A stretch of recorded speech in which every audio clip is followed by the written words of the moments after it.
To give you a little more insight about me, this story occurred when I was 14 years old.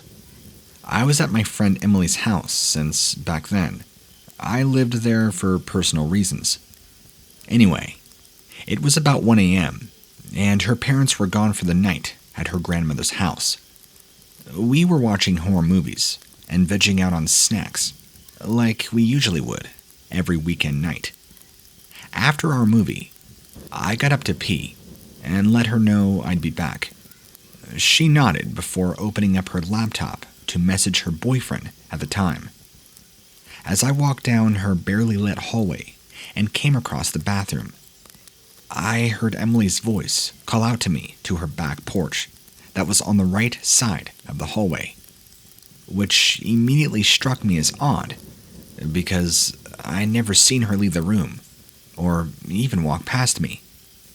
And why would she be outside anyway? Her voice called to me again, so I couldn't help but walk out to the back porch. It took a lot to scare me, so I wasn't bothered by this. Turned out to be the biggest mistake ever. A red flag should have went off right then and there when her voice became silent as I stepped onto the porch. I called her name softly, but she did not reply. I called her name once more, but this time louder, and again. Silence. I stepped off the porch onto the grass, looking into her wooded backyard. A little angry now, because at the time, I figured she was trying to prank scare me, like she usually did. It was normal for her to do. But when I yelled her name again, a voice spoke. It wasn't hers. It was another woman's voice. Help me, please. For the love of God, please help me. I heard a woman scream. Now I was officially freaked out. There was no one around for miles besides her one neighbor that lives a little ways into the woods. I found myself not being able to move. Curiosity, maybe. But the bushes started rustling, and what looked like a dog stepped out. My first thought was it was her neighbor's dog that must have gotten out again, because it has happened before. But when this thing stood up on its hind legs, it was easily about 7 feet tall. That's when I really froze. What was I looking at? I asked myself. I've never met any human that's that tall in my entire life. When it started to stalk towards me, I eyed it carefully. It was walking kind of like a human, but wobbling like a baby taking its first steps. I found myself not being able to bolt out of there like I should have. I could not move. That is, until I heard the slider door being opened and the real Emily's voice speak. Lana, what are you doing out here? I looked around my whole house for you. As soon as she finished her sentence, I bolted as fast as I could, pulled my friend inside before shutting the door and locking it while closing the blinds. I did this to every room, even the basement, locking windows included. All the while, Emily yelling at me, asking me what was going on. I took her arm, raced her into her room before slamming her door behind us. When she finally realized how terrified I was, and just how badly I was shaking, only then did she ask me, "What's the matter? You look like you just seen a ghost. What happened?"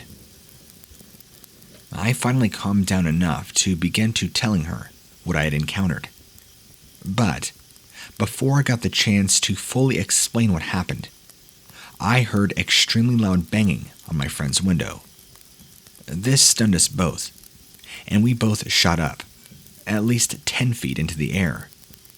I whispered when I realized I forgot to shut her blinds.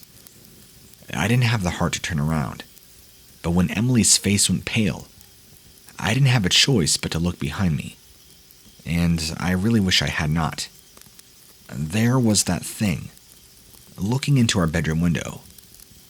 I can't even begin to explain what it looked like. All I can come up with is that its body was twisted, like somebody who had just been in a freakish car accident, and it had fur, lots of it.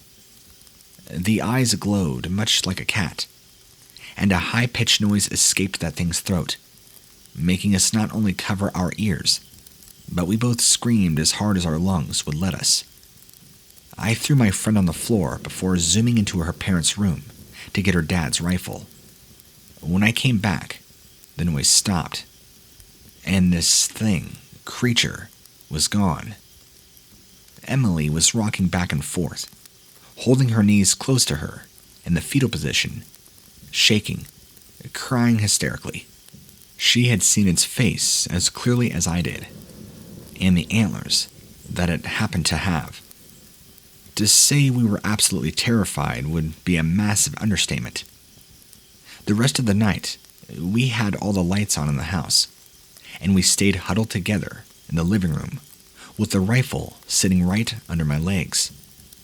Finally, after what seemed like decades, the sun finally rose, and her parents walked through the door. Almost instantaneously, her dad noticed our fear-stricken expressions and his gun under my legs. They sat down, keeping their soft demeanor, asking us what had happened. When I explained it, they shared worried glances before announcing that they were moving. We never asked why. We were just happy to get out of there.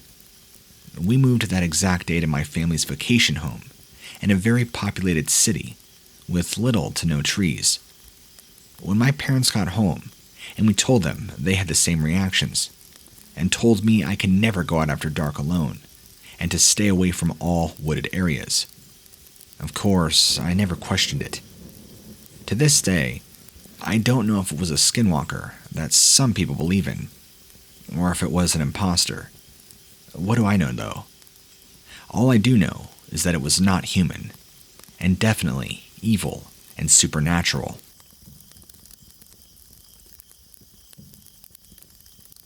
Even though I'm 36 years old, I'll never forget this horrifying experience. I was 12 or 13. I know for a fact I was in 7th grade, and I woke up one night to a banging on my window. A quick note, me and my parents, since I'm an only child, lived in a 1-story house in a small suburb outside of Denver, Colorado.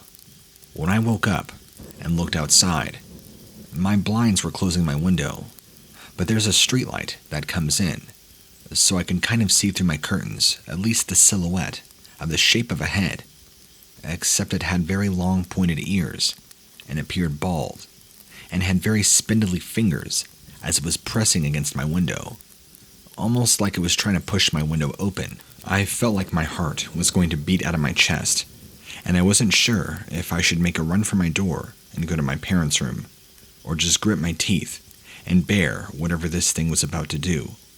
But then suddenly, it ducked down, and I could almost hear it crouching, going to the other side of my house, to where my parents' bedroom is. Now I was in complete and total panic. I jumped up, ran out my room, ran to my parents' room, and told them somebody was outside our house. My dad jumped up, grabbed the baseball bat, and grabbed the phone to call 911. Well, the police showed up within 10 minutes. They did a thorough scan and didn't find anything. I kind of looked silly, but my parents believed me. I told them I saw somebody outside my window trying to break in. That's at least all they know. But I believe it was more than just a person. Maybe it was a person in a Halloween costume. Either way, it freaked me out.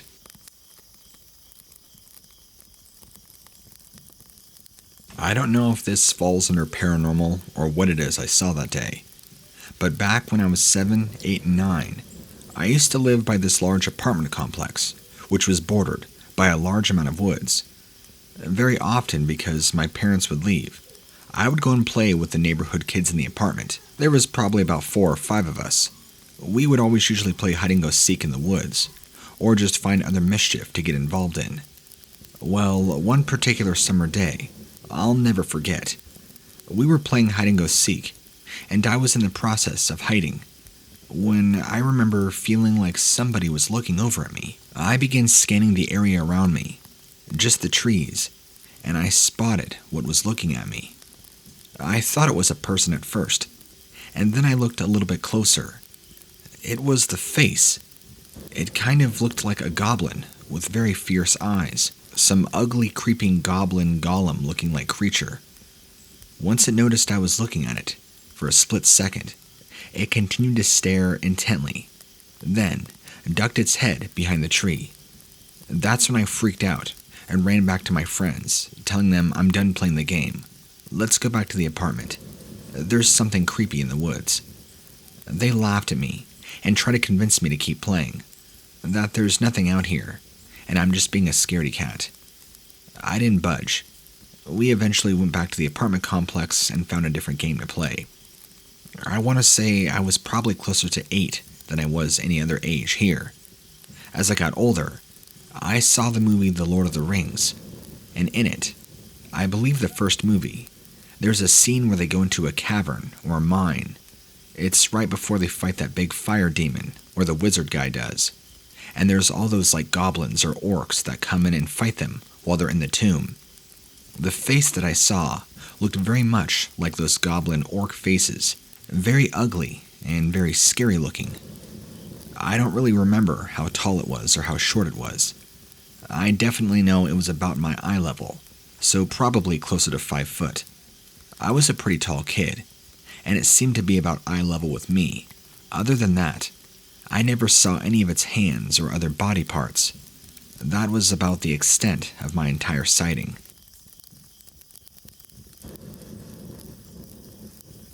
Back in 2004, when I was with my cousin, hunting on his property, we ended up shooting at something that definitely was not a deer, and it was not a bear. Whatever this thing was charged at us through the tree line, barreling like a giant gorilla. It didn't even look like a gorilla. It looked more like a giant dog, but very man-like, if that makes any sense. Like its body was very that of a human, but its face was very warthog-like, and it almost barreled at us like a bear or a dog. It was massive, huge thing. We shot at it several times as it came barreling towards us, and we ran. It jumped back into the trees, and then ran parallel with us through the woodline, for easily almost a mile as we traced our steps all the way back to the road. It stayed hot on our path through the entire game trail, all the way back to my cousin's truck. Even that morning when we had gotten there, my cousin and I had mentioned something was wrong. Something felt off in the air. The forest seemed unnaturally quiet, and there was just a thickness in the air. I can't quite describe it. Like an eeriness. We ignored it, thinking our senses were just eerily heightened for some reason. This wasn't different than any other time we'd gone hunting together, so we brushed it off. And then this encounter happened, probably no more than 3 or 4 hours out on the field. We never did see any bucks that day. Actually, come to think of it, we never saw any wildlife, except for this thing, whatever it was. This gorilla warthog man thing. After that encounter, my cousin did not hunt the entirety of the rest of the season, and it had just begun, which is a pretty big deal. He's a huge hunter, but it spooked him pretty bad. God only knows what we saw.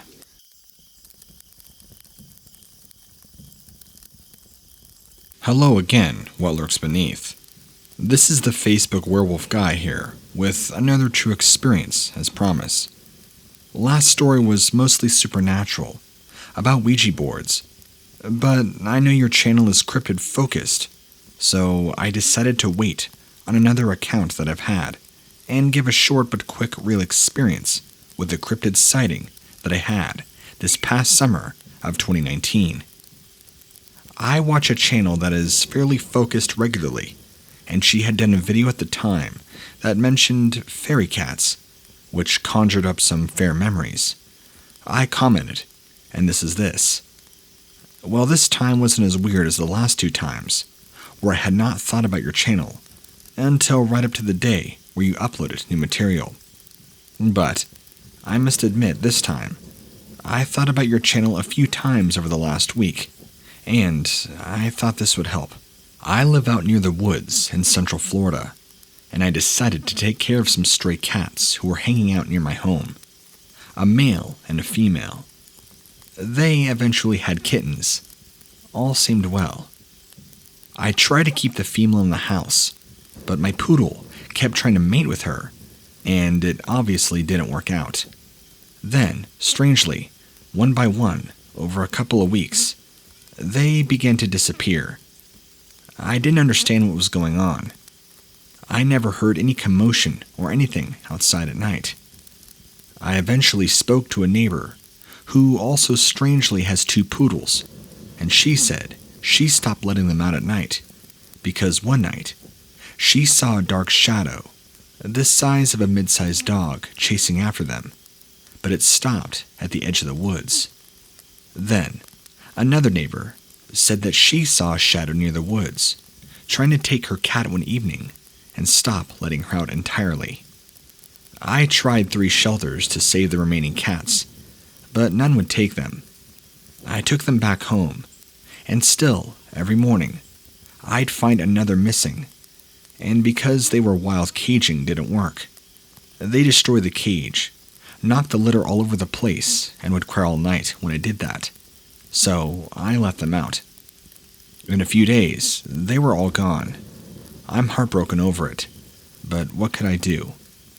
I couldn't take them for a ride. No one might have picked them up, and they still could have died. It's just so strange I never heard a sound. Not a fight or a scream or squealing or anything. Just disappearing one by one.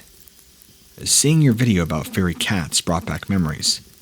Good ones, of course. Raisin, the mom, looked like the Meow Mix cat. Her mate, I called Tabby, was a tabby cat. The little black one, I called Coley. The 2 gray twins, I called the 2 Diddies. The little Ray got her name because she looked like the mom, and Tabs Jr. looked like the dad. I love them, and they're just gone. Drives me nuts not knowing exactly what happened. No sound, no noise, nothing. Creepy, and sad to say the least. Okay, so that was my first comment on her video. Not too long after, so many weeks later or so, I commented again, letting her know that I saw the culprit that did it. Well, finally discovered what killed my cats, and no telling what else. I'm drunk and upset, but it's the truth. I saw a canine-type chupacabra run across the front lawn at dusk. Leather gray skin and a puff of white hair on the tip of its tail. It was not normal. Though the size of a shepherd, it was thin, gangly, and strange. A kind of long torso and hunched back. I sawed out my window for 2 seconds. An hour later, I went on at night with a flashlight to investigate. I found a fat rabbit in the very small man-made pond in the front yard. I used a rake to help it escape drowning, since it could not get out. It probably jumped in to escape that monster. I'm positive that's what took my cats. I love those cats and kittens. Nature sucks and blows. Where are the protective fairy spirits of the forest to defend the innocent lives of animals? My question is cynical, as well as rhetorical. So that's my story. Quick and to the point. Nasty, upsetting story, but true. Again, appreciate you reading my stories to you and your audience. Be careful, stay safe, and to quote another favorite channel of mine, this world is a strange one.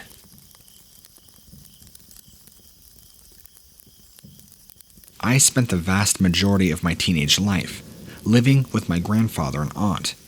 They owned a few dogs, a couple cats, and 2 horses. I distinctly remember my grandfather one night shooting at something that he believed was a chupacabra. Funny thing is, this was in the late 90s. I had never even heard of a chupacabra before. Not until the early 2000s, when it kind of became popularized on TV. Shows like Sci-Fi and Discovery Channel, where they would have those cryptid shows that talk about Bigfoot. Then, they began talking about a small dog-like creature, or at least what they thought was, that was draining the blood out of animals. While some thought this to be the work of alien abduction, my grandfather got a good look at the creature that was responsible.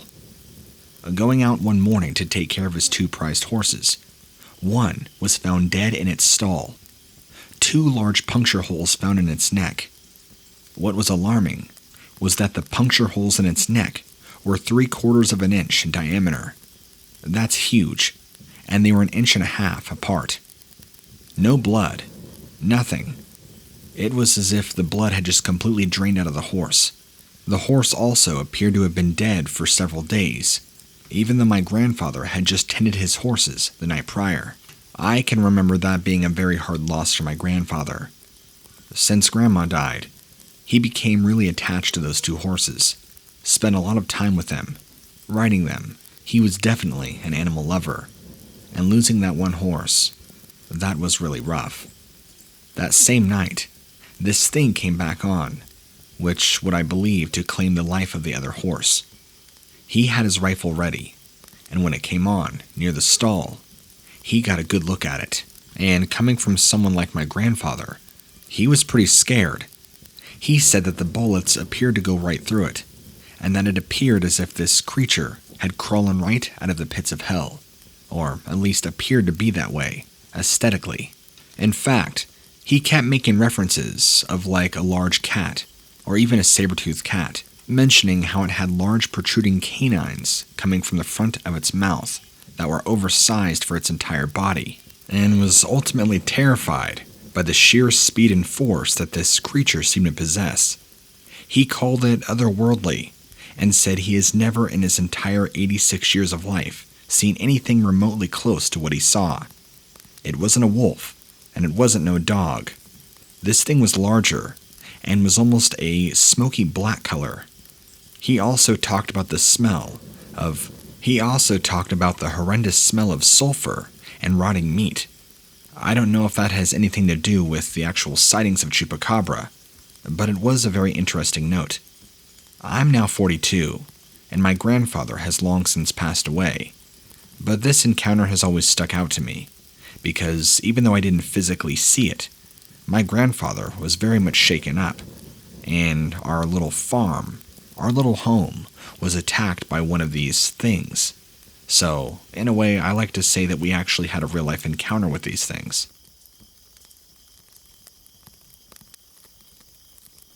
I'm not writing this into you with the claim to know anything about cryptids or anything that goes on in the world, but I can share my disturbing experiences, at least one.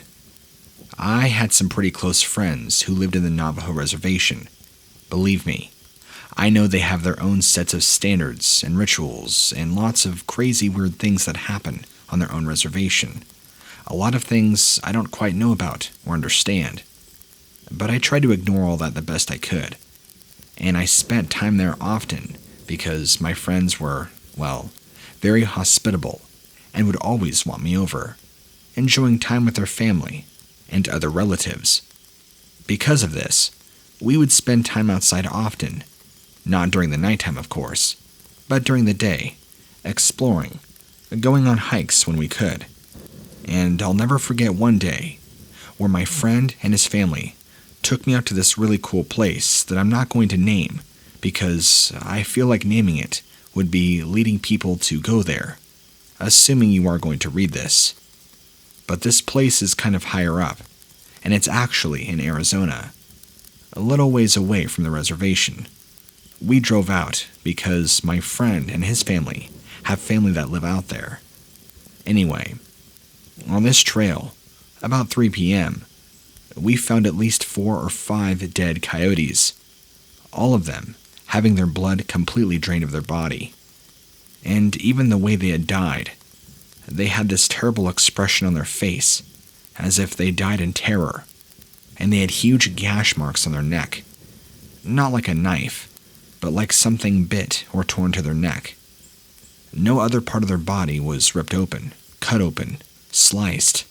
No damage, nothing. It's as if something had just tore their neck and left. The other strange thing was there was no blood anywhere around them, nor was the wound on their necks bloody at all. Their body also didn't appear to be decaying, which is very weird. As you know, any cadaver left under extreme heat conditions rots and decays pretty quickly, especially when there's humid conditions. But these had clearly been there for what appeared to be days, but also appeared to be fresh. Let me explain a little better.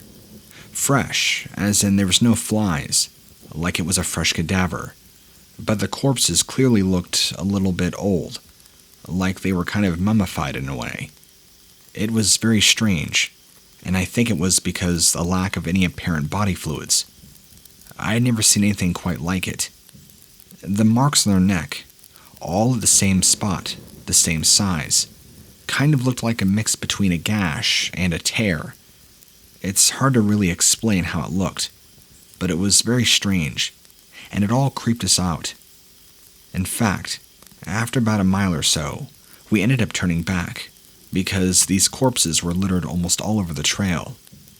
This isn't a public nature preserve trail, just more of a little private area that their family frequents.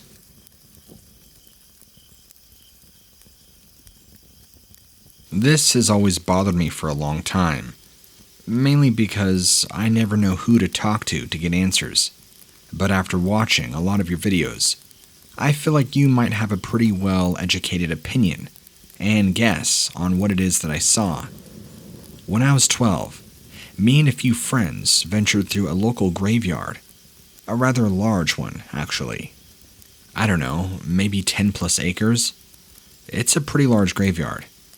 Anyway, being 12 years old, we thought it was fun and very creepy. But the actual story takes place when we saw something towards the center of the cemetery. Like most cemeteries, it wasn't filled with spooky owls or dead trees or mist.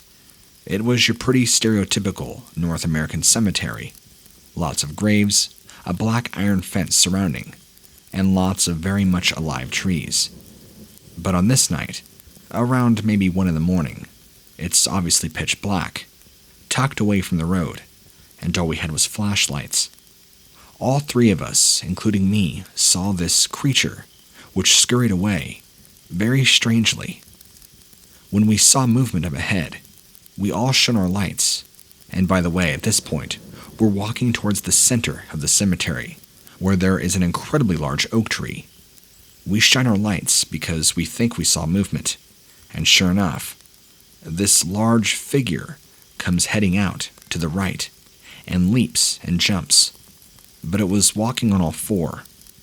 We only saw it for a couple of seconds, and to give you the best description, it was a pale white-gray color, on all 4s, kind of like a hairless dog, but I can vividly and distinctly remember these long spikes or spines coming out of its back and back legs. The head was much more humanoid. It kind of looked a little bit dog-like, but very alien-like. Large black eyes, and it had these massive fangs coming out of its mouth. I'm not talking about just vampire fangs. I mean large fangs for every teeth, like there were too many teeth for its mouth. It didn't really look in our direction, but its mouth was open, and this thing was a pretty good-sized animal. It kind of hesitated for a second, jumped out of the oak tree, and then off it went into the night. It moved so fast that our flashlights could not keep up. It scared all of us, and so we left and ran away. We've always talked about it since, and I'm still really good friends with those 3 kids that I did that with. We bring it up casually, always wondering, what is it that we saw that night? While one of us speculates it was the rake, or a crawler, I'm not so sure that it fits the descriptions. Sounds like it could be something alien, or more than that. What's your opinion?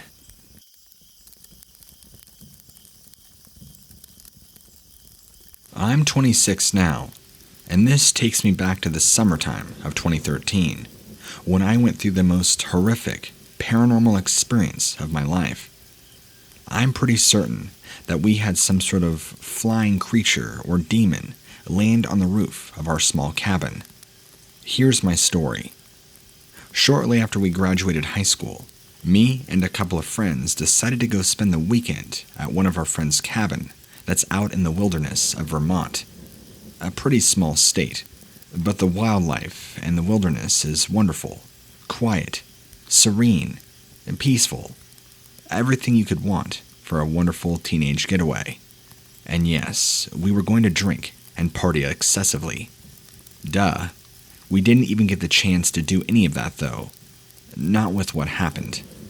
See, we got there on a Friday night, and my friend, we'll call her Caitlin for the story, she decided, before we busted out any alcohol or anything else, that we should play with a game.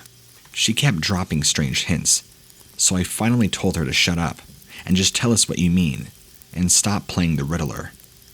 She decided to pull out a Ouija board and really wanted us to play before we started partying, considering if we weren't sober, it wouldn't work correctly, or so she believed.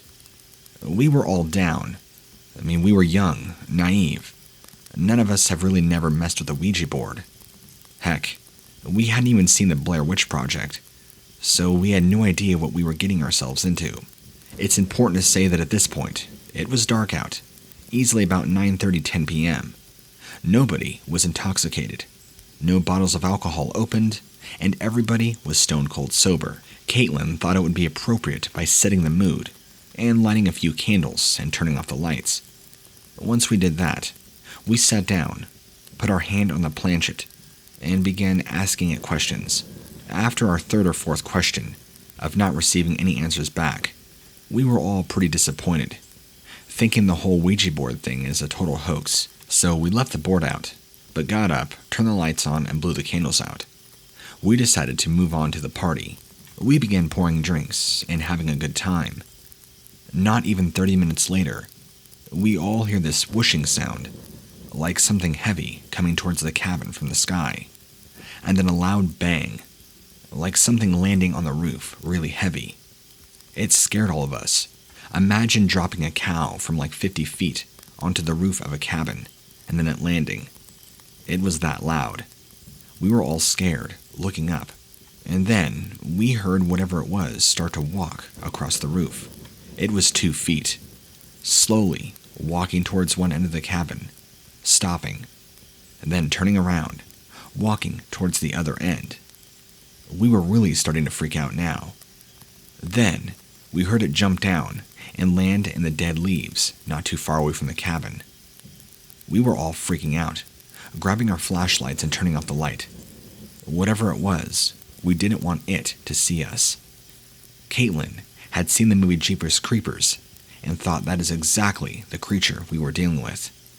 I had never seen that movie, so I had no idea what she was talking about.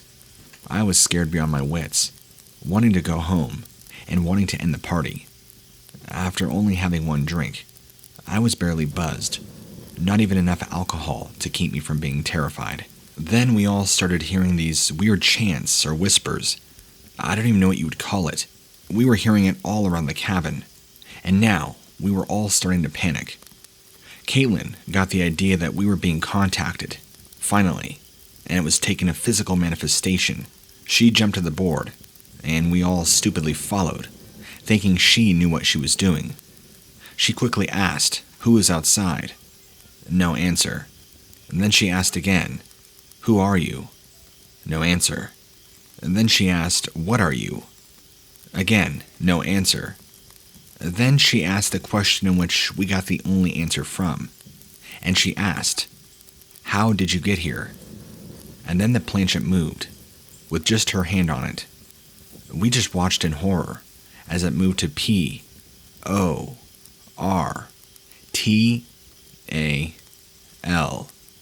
which spelled portal. That made us all start freaking out. Now we're all screaming and acting hysterical, thinking we just invoked some demon from hell to come and torment us in this cabin. Unsure of what to do next, Caitlin runs and opens the front door, takes the board in hand and chucks it as far as she could into the night, then closes the door tightly, locks it, goes around and locks every single window. Then we all huddled in a circle and waited until morning. All throughout the night, we had heard all sorts of banging, smacking against the house, it jumping up on the roof, and walking slowly back and forth. Whatever it was incredibly heavy. Each step, you could hear the groaning and croaking of the wood, with considerable weight. I'm just glad that whatever it was never tried to break into the cabin, and none of us ever had to see what it was out there that was stalking our cabin.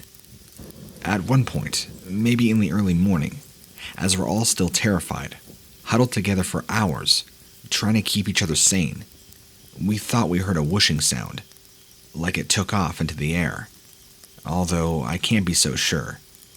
At some point, we all fell asleep due to exhaustion. We woke up at the sign of daylight, and quickly packed up everything and left, ending our fun weekend trip very short. Caitlin wouldn't talk the rest of the trip, or the rest of the trip home, which is an hour and a half.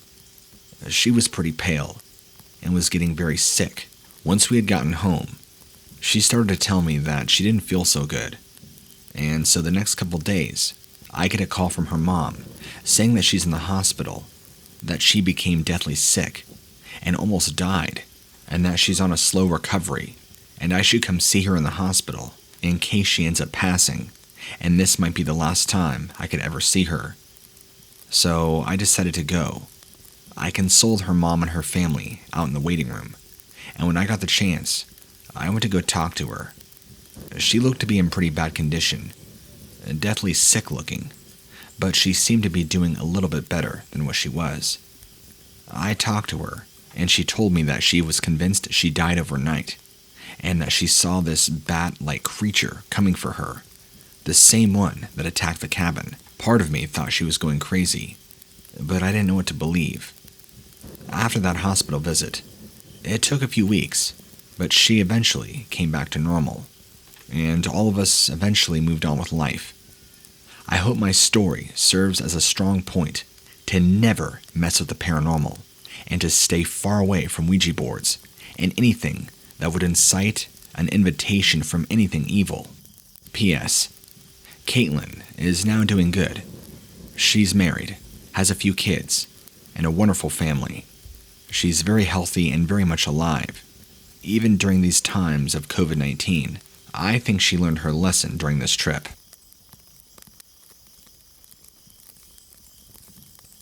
Me and my girlfriend were camping in Bear Lake State Park when we both saw something large in the trees ahead of us. Watching us, my girlfriend suggested it might just be a large bird. And then it swooped up in the air and flew away. And we realized in that moment it was not a bird, but something much larger. It kind of looked like a large gargoyle, or something like that. Or maybe a large horse with wings, and a very odd-shaped head.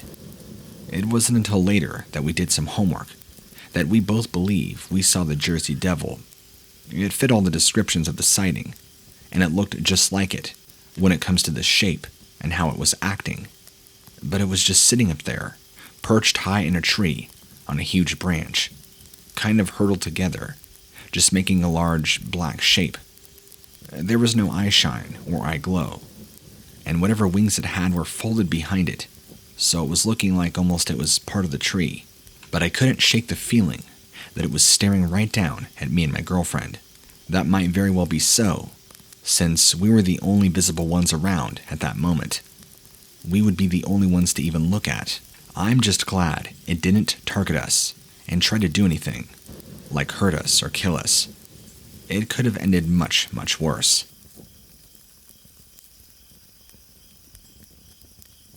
Retired police officer here. I served from the 70s all the way up to 1996, and let me tell you, I've had some spooky run-ins with things of the unexplained and the paranormal. The one that comes to my mind, and the one that sticks out the most, was when I was driving down one of the major highways of my town, around 12:30 or 1 a.m., when I was attacked by a large bat or gargoyle-like creature.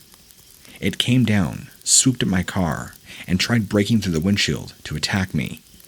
Luckily, I was able to swerve off the road, get out, pull out my pistol, and fire a few shots at it. It flew away, but came down again for a second swoop.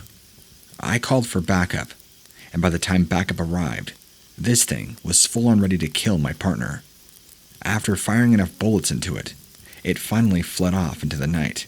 We both had no idea what it was we were dealing with, and sometimes I wonder, had we not gotten a chance to kill it, if it would have tried to kill both of us. This other cop is also retired too, although he's a little bit older than I, and retired around 2009 or 2010. But we both kept our mouths shut after that, and never relayed a word. This was before our county had dash cams or body cams, so if we didn't report on it, it didn't happen. And we knew if we reported on it, we would have probably lost our jobs right then and there. This encounter, if I'm remembering correctly, took place in early 1982. Here's a description of the creature that attacked both my partner and I. It was a dull red, kind of gray color, had a long scaly body, very humanoid in shape and distinction, had 5 fingers on its hands, with long black claws. Even its feet resembled more of a curled talon kind of claw. It was ripply and muscly, and also, its face was very humanoid, had a strong brow ridge and black, gaunt eyes, a mouth full of sharp pinpoint teeth. They looked more like little fish teeth, very sharp, lots of them, multiple rows. I can't recall seeing any nostrils or any sort of nose, nor do I remember it having any ears. It did not have any horns either, just the features I already told you, and large rippled bat wings. It acted incredibly fast and was incredibly strong, and with enough power and had enough time, it could have very easily shattered my entire windshield and came in and grabbed me. Luckily, due to my sufficient training, I was able to act quickly and appropriately, call for backup, and defend myself appropriately, firing almost an entire magazine into this thing. Bullets didn't seem to immediately stop it, as it kept pursuing. Even when my partner and I were both firing multiple rounds into it, it seemed more annoyed and agitated than it did seriously injured or wanting to retreat. I don't know why it took as many bullets as it did, but we never once saw it bleed or show any sign of pain or that it was taking an injury. It just like it eventually gave up and fled off, screaming a demonic howl into the night. We didn't see which direction it went, but that was the last time and the only time I've ever dealt with something that clearly belongs to the demonic realm.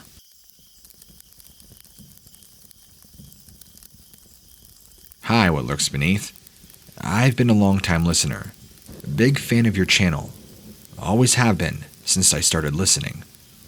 I don't have any personal experiences with this cryptid, but my family, being primarily in Louisiana and all around New Orleans, they have a bunch of experiences with the Honey Island swamp monster. I thought I would share several stories with you from my own family, from my brother, my father, my grandfather, even from my mom and uncle, all having their own experiences.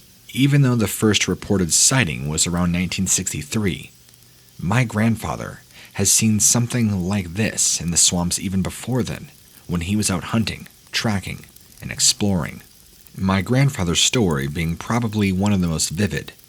Back in the early 60s or mid-60s, before the 1963 story was first reported, or at least came out to the public, he was fishing in the swamps on a very small boat. He didn't really tell me the details of the boat's size or where he was at, just that he was in the swamps outside New Orleans when he was attacked by this 8 to 9 foot tall, hairy reptilian-looking beast. He described it as being covered in dark brown matted hair, a horrific monkey lizard face, and large claws on a 3-webbed fingered hand.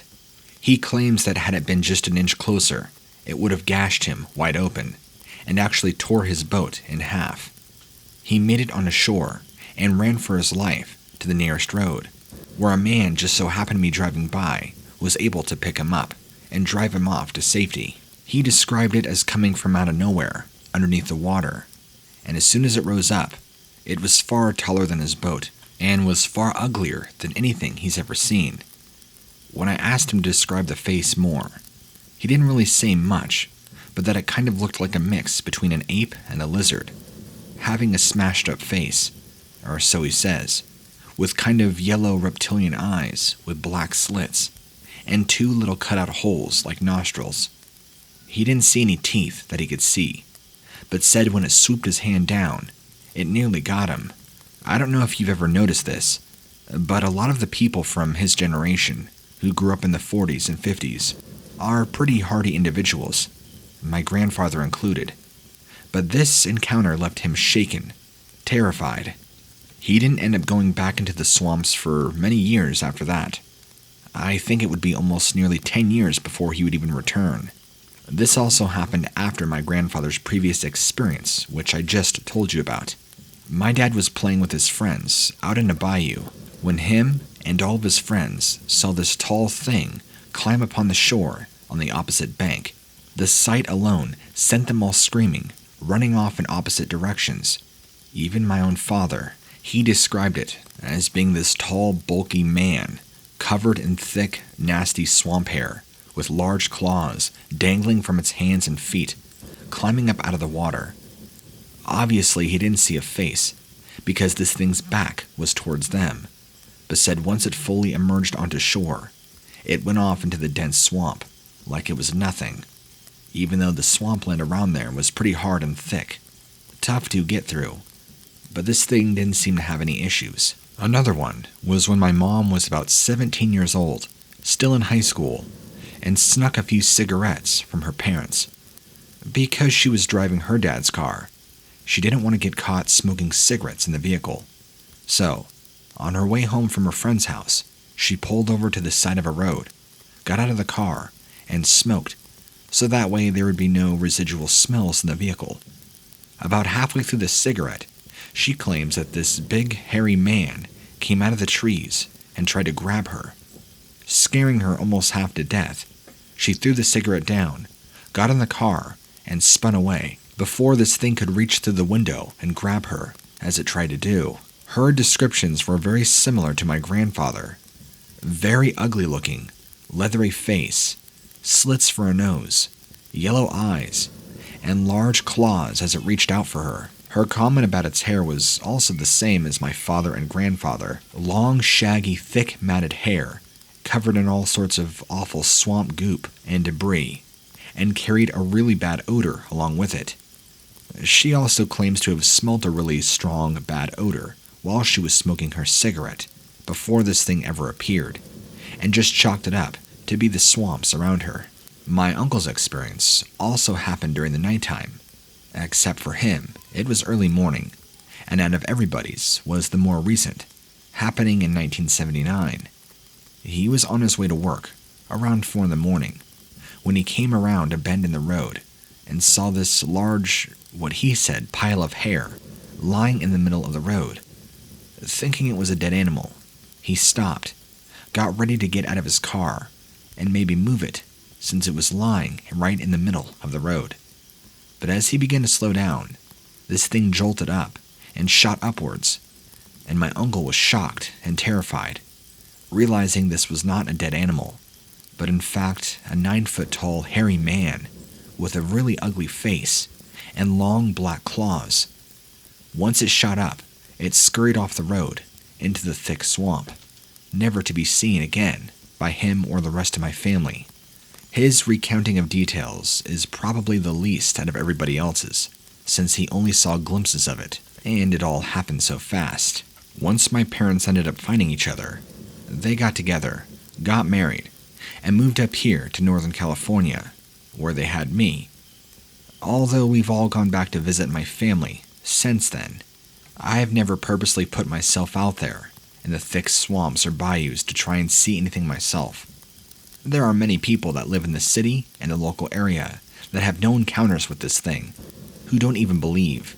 And, well, I would tell you that you need to go out looking, because he's certainly there.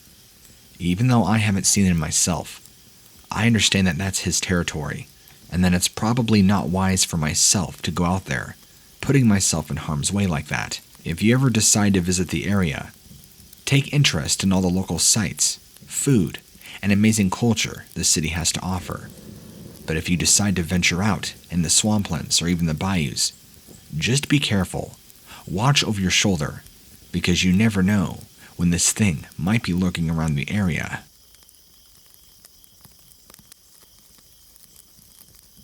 Ever since I was just a boy, I had always grown up hearing about the legend of the Honey Island swamp monster, although I never was a believer until one day when I was about 14, along with some friends, playing, fishing on a summer day along the Old Pearl River. It was a beautiful hot day out, and my friends and I were jumping in to cool off. The entire time we were there, we could smell this awful stench, and we're used to the marshes and the smell that comes with it. But this was something else entirely. Like you took that smell, added in rotting meat, skunk, and sulfur, and took it up to level 10, and it lingered really badly. We thought it to be a dead animal rotting nearby, somewhere, so we ignored it for the most part. We were probably there for another hour before things around us began to get silent. My friend's the one who noticed it, and told all of us to be quiet and to listen. It was so quiet that you could hear the faintest sound. It certainly made all of our hairs stand on end, and we were all a little bit uneasy. But, being 14 and 15, we weren't about to allow that to ruin our fun. So we just ignored it, kept playing in the river, and doing what 14 and 15-year-olds do. When, out of the corner of my eye, I see this large figure emerge from the trees in the thicket to my left. We all screamed as we saw it. It came toward us, very quickly, picking up the pace. I had never seen Bigfoot before, but that's what this thing looked like. Incredibly hairy. I couldn't really see the face very well. It was obscured by a lot of hair and other debris that was all over its body. But I'll never forget the long claws that drug from its body, from its incredibly large hands. My two friends dove out of the river onto the shoreline and began running as fast as they could into the forest, even though our bikes and where we came from was the complete opposite direction. This thing continued toward us when I finally turned around as it became more and more near and ran off in the direction that we came from, half panicking that this thing was after us, and half panicking that, oh great, now my friends are now lost in the woods, alone with whatever this thing was. After grabbing my bike and going a little bit out of view, I stopped and thought to myself, I gotta go back and rescue my friends. So I turned around on my bike and drove back, which was only about 30 seconds away, till the river came back in view. This thing wasn't anywhere near around, and I didn't fully realize at the time that that was indeed the Honey Island swamp monster. So, I jumped out, swam across the river, jumped up on the other side, and began shouting for my friends, telling them, come on, we got to get out of here. Luckily, they didn't go very far into the woods, only a little bit, as to hide from whatever that thing was. We all regrouped very quickly, jumped over and ran to the other side, got our bikes and fled out of there, not even taking a moment to discuss what it was that came after us, or what it could have been. I don't think any of us really cared, just that we wanted to get out of there now, and we had no desire to go back to that spot. It's sad. That was one of our favorite swimming spots. Had been for years, but after that day, I'm pretty sure that we all became believers very quickly, and that legend soon turned into a reality for all of us. Now, fast forward to the following summer, all of us were still pretty sketched out to go back to that spot. Being teenage boys, there was still no talk about it being the Honey Island swamp monster. I think we realized what it was. It's just nobody wanted to bring that name up. I think we were so scared to put truth to the reality that that's what it really was. I believed. I'm sure they did too. We had tried several other different spots along the river, staying far away as from that one spot as we could. And sometimes, I swear we could still smell that awful smell, which would put us on very high alert. But we never did see or have an experience like we did that one day in July. Since graduating high school, growing up, I lost contact with that circle of friends, so I don't know what any of them are up to anymore.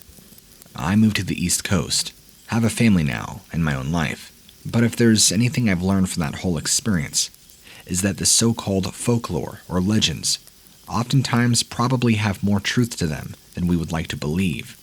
There's a reason they started, probably more than just somebody mistaking the identity of an animal or coming up with some campfire story.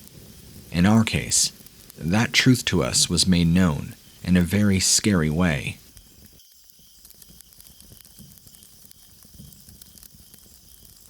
I don't know if this is exactly a weird creature sighting, but I'm sure you'll find it interesting. Between the ages of 6 and 10, I used to go stay with my grandmother on the weekends on my father's side.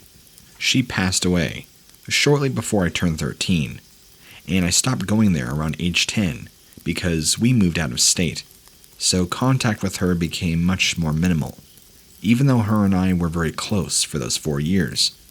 She did a lot with me, and we did a lot on the weekends. I was never one kid to just sit and watch TV all day at my grandma's house. We were always doing activities, chores, playing in the garden together, helping her do stuff. You know, very good grandmother-grandson activity time. One time, it was nearing fall. I'll never forget this, because it scared me so badly, but I never saw it after this, so who knows. Anyway, I'm lying in bed, getting ready to shut my eyes. I should also make note that her basement had been completely converted into a little bedroom for me. You go downstairs, and directly to the right is a bedroom. Very nicely put, very well decorated. It wasn't slummy or nasty at all. Very nice. Then, when you go out the door, directly facing you was the laundry room, and if you were instead to turn to your left, instead of going straight ahead of you to the laundry room, you'd go right up the stairs up into the kitchen. So naturally in my bedroom, you had one of those high up on the wall windows, kind of like you have on any basement. They're very small, rectangular. You can't see out them that great, but they do allow light to come in. It was probably anywhere between 8 and 10 p.m., and I was laying there in bed. I still had my lamp on, because I think I wasn't settled down quite yet. And I just got this feeling that someone was looking at me, so I naturally turned to look toward the window, and that's when I screamed out loud, because I saw this really hideous face pressed up against the glass of the window, staring at me. I can tell you one thing. I don't think it was a person, but I really don't know what it was. It was pale, had really sharp bony features, and very sunken-in eyes. There was no glow to their eyes, like many of these creepypasta fake stories. They were kind of just black. Obviously, it wasn't like the paranormal, where they're just two sunken-in black holes with no eyes. I think its eyes were just dark. And like a lot of paranormal stories, it did not have a big gaping black hole for a mouth. It was closed, so I didn't see any teeth, but its lips were very sunken in, and I couldn't see if it had hair or not. But it had its face clearly pressed up against the glass, as if it had been observing me from some time. As soon as I saw it and began screaming, it very calmly pulled away from the glass and disappeared. I ran upstairs, told my grandmother, who was still getting ready for bed at this time, and had not yet laid down. She was a little alarmed, but assured me that I probably just fell asleep and had a nightmare. But I was pretty adamant about my point, and that saying there's somebody outside the house. She went and looked herself, not seeing anything. My grandma, surprisingly, wasn't afraid of much, so she didn't even bring a weapon with her. She just figured if there was somebody out there, she would call the police. So she scouted around the house for me. Didn't see anything, no traces of anybody. The neighborhood that she lived in was rather small, but not like we were out in the boonies at all. And it's not like we were in a thick suburban neighborhood full of houses. It was kind of an old retirement community. Everybody kept to themselves, and after about 6 p.m., it died down a lot, got really quiet. There weren't really any other kids to play with either. I do remember that. Anyway, after seeing that face, Nothing else became of it, and it would be several more years I would stay at her house every other weekend or every weekend, depending on the month, and I never did see it again. But sometimes, especially now as I'm writing this, I wonder if it did come back and watch me as I slept, or maybe I just didn't notice it. I still wonder what it could have been.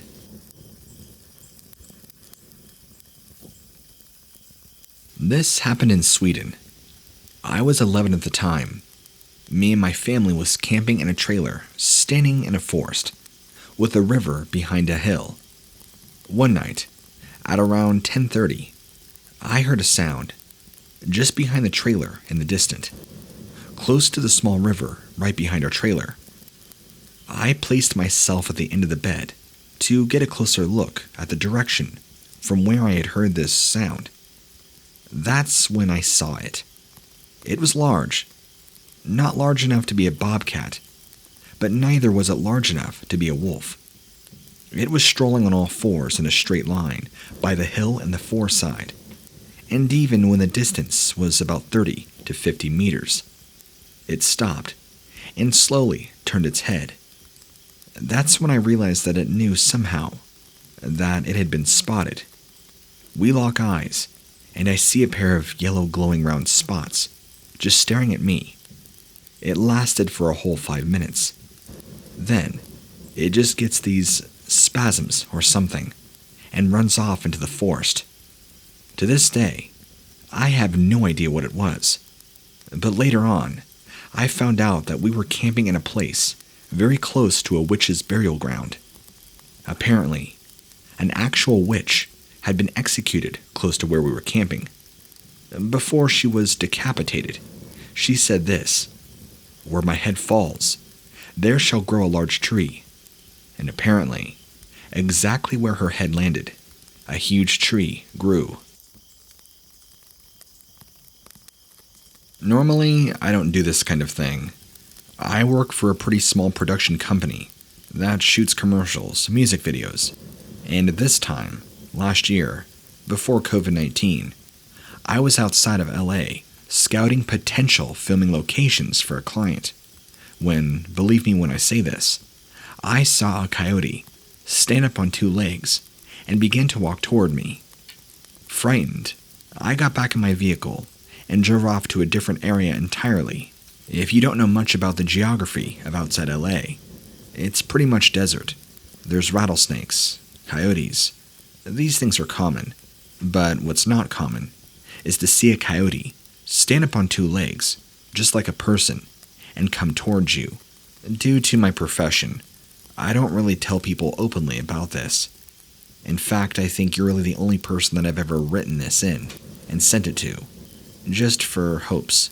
Growing up out here, you do sometimes hear stories about Native American magic and witches and stuff like that, but I never really gave it much thought. Always just thought they were nothing more than campfire stories. But after seeing what I did, well, maybe there's something to it. I'm not saying that's what it was. Sorry this email is so short, but it was just very strange, and I was wondering if you've ever heard or seen of anything like this happening.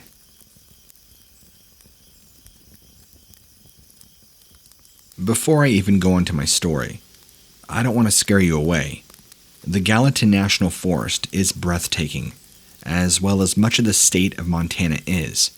It's one of my favorite states to hike, explore, just because it has so much to offer. While it doesn't necessarily have the beaches that the coasts do, it offers its own unique beauty. Anyway, I was hiking a very common trail. It's called the Middle Cottonwood Trailhead, and is beautiful, as much of the state of Montana is, offering a large variety of sights and sounds all around you. It was on this day that I saw a creature that I cannot identify. I saw it from a distance, jumping out of the trees and walking down a slope down the hill, then disappearing by going into the tree line. I was the only one around at the time, so there were no other witnesses with me.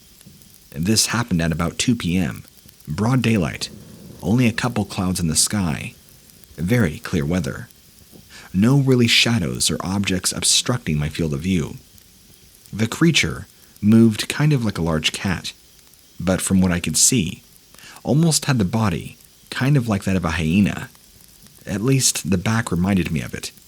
Had very disproportionately long forearms and back legs, with large hands and claws at the end, and the head appeared to be rather large and round, with what seemed like a very flat face, almost like a person, except no nose or snout protruding from it. Due to the poor angle that I was at, and the way this unknown creature was facing me, I didn't get a good look at its face, or any much of the features of the head, but it did appear to have small ears at the top, and it did have a very long tail. If I had to summarize it, take a black panther and a hyena, fuse them into one, and give it the head of almost kind of a light bulb shape, but then shrink it down and make it black, with kind of tall ears at the top. The creature was dark in color. I wouldn't say exactly pitch black, because it appeared to be maybe more of a smoky color or dark brown, and just like a hyena, kind of had a trail of tuft of hair going down its back that was much more of a visible gray color, and a long tail, kind of like a feline, but more slender, kind of like a dog. Its movements were also equally strange, since it did not match the description of a large cat, nor did it match the description of a dog or any other sort of animal I've ever seen. It's actually hard for me to try and accurately portray its movements, because even though it kind of crouched, it acted more like an animal on the move, and not exactly as delicate or agile as a feline would be, and not as rough and careless as a canine. After it disappeared into the tree line, I sat there, waiting for it, hoping it would reemerge so I could get a better look. I even pulled out my phone and zoomed in to see if I could see anything. But after waiting there for about another minute, nothing happened. So I put my phone down and decided to sit down and look out into the small little valley. Nothing. Nothing came of it. It never reemerged. About 20 minutes goes by, and a couple of hikers walk by. I asked them a couple questions, seeing if they've seen any strange animals they've ever seen before. They both gave me puzzled looks, and said no. They went on their way. I was determined to find out what it was, but I found little to no hope of actually finding answers. The day went on, and my hike ended. After going back home, I even tried to do some research online as to what it could possibly be. I've seen everything from bears to mountain lions to big cats, but you don't understand. The description of what I saw, it doesn't match any of those things, and I got a pretty good look at it, since it took its time going down from the tree, going across the small hill to the other side of the tree line, never looking up at me, and it was the weirdest thing I've ever seen. I guess it could have been a chimera of sorts, a mixed hybrid of animals. That's what it appeared to be from a distance. I mean, if you think about it, when you see a cougar from a distance, it generally looks like a cougar. If you see a coyote, a wolf, or a bear from a distance, you can generally make it out to be exactly that. This thing was no more than 70 meters away from me, so it wasn't like it was obstructed or hard to see. It was just so strange that I'd never seen it before. I guess Montana is big enough to house a species of unknown animals if it really wanted to. Maybe that's what I saw.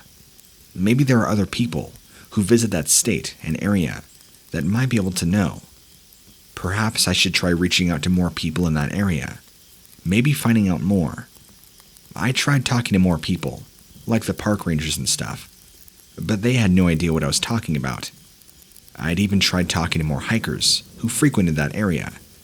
You'd be surprised by how many of the same people you see walking some of the same trailheads that just enjoy the scenic view. Same thing. So there's no way I can be the only one to have seen this thing. Maybe there's more of us.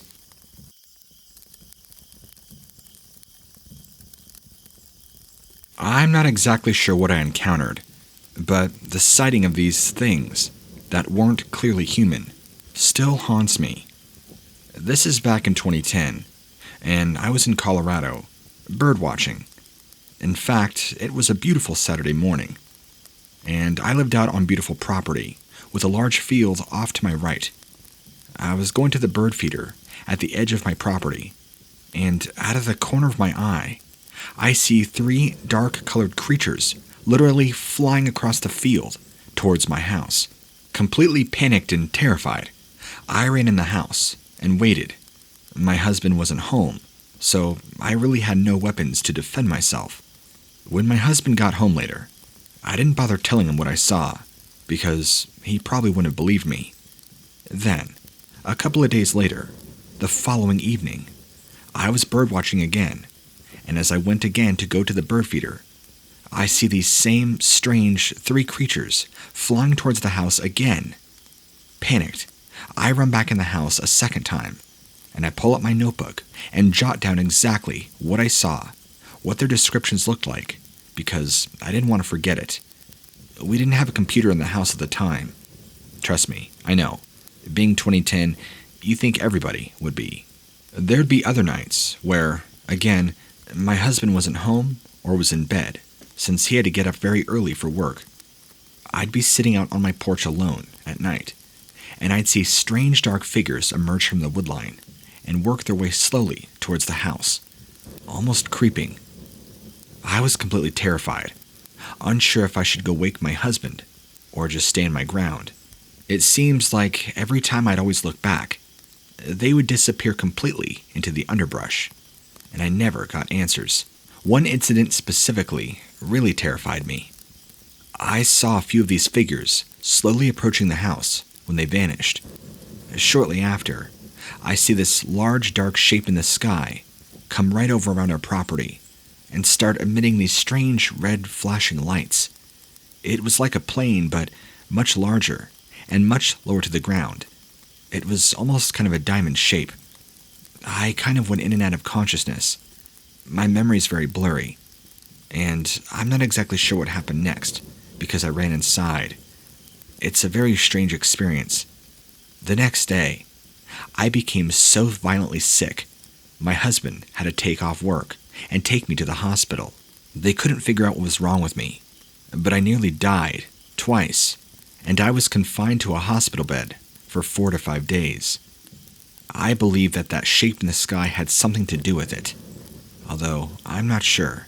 The only other strange account I could possibly recall that I know of in my community is that a young woman, not too long ago, well, before I had my experience, was walking her dog on a sloping hill one evening when she felt something strange in the air, is how she described it, and she sees this large, emaciated dog approaching her. Instead of turning around, the woman said that she just continued walking, picking up her pace because she felt terrified. She said that in response to her picking up her pace, this thing also picked up its pace and began running after her. Now completely terrified, she went as fast as she could, back to the trail where she was on and back to her car, where this thing eventually dove off into the woods. But the entire time, this thing still continued to follow her, making all sorts of horrible growls and noises in the woods, like it did not want her there. She described the creature as looking like a starved dog, hunched over on 2 legs, incredibly ugly, and very frightening looking. We didn't spend too much longer living on that ranch, because me seeing these 3 beings would be a reoccurring thing over and over. Finally, maybe no more than a year later, we moved to a different state entirely. Normally, I'm not really a believer in ghosts, paranormal, UFOs, or aliens, but that experience, now 11 years ago, really completely changed my entire perspective on what I even perceive as normal and our reality. Lastly, let me go ahead and share some details with you that I had written down in my notebook about these 3 beings that I would see over and over again.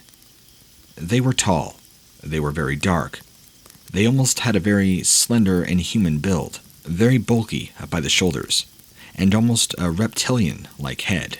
Large bulky arms, too long for their body, with hands that were completely oversized, and long white claws. Their faces were very serpentine, but deep-set in eyes, and teeth that were very reminiscent of a fish.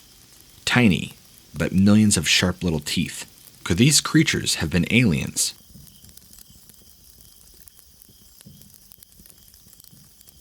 I'm still not exactly sure what this was to this day, So I'm hoping, since you're kind of the monster master here, you can kind of help me pinpoint exactly what it is.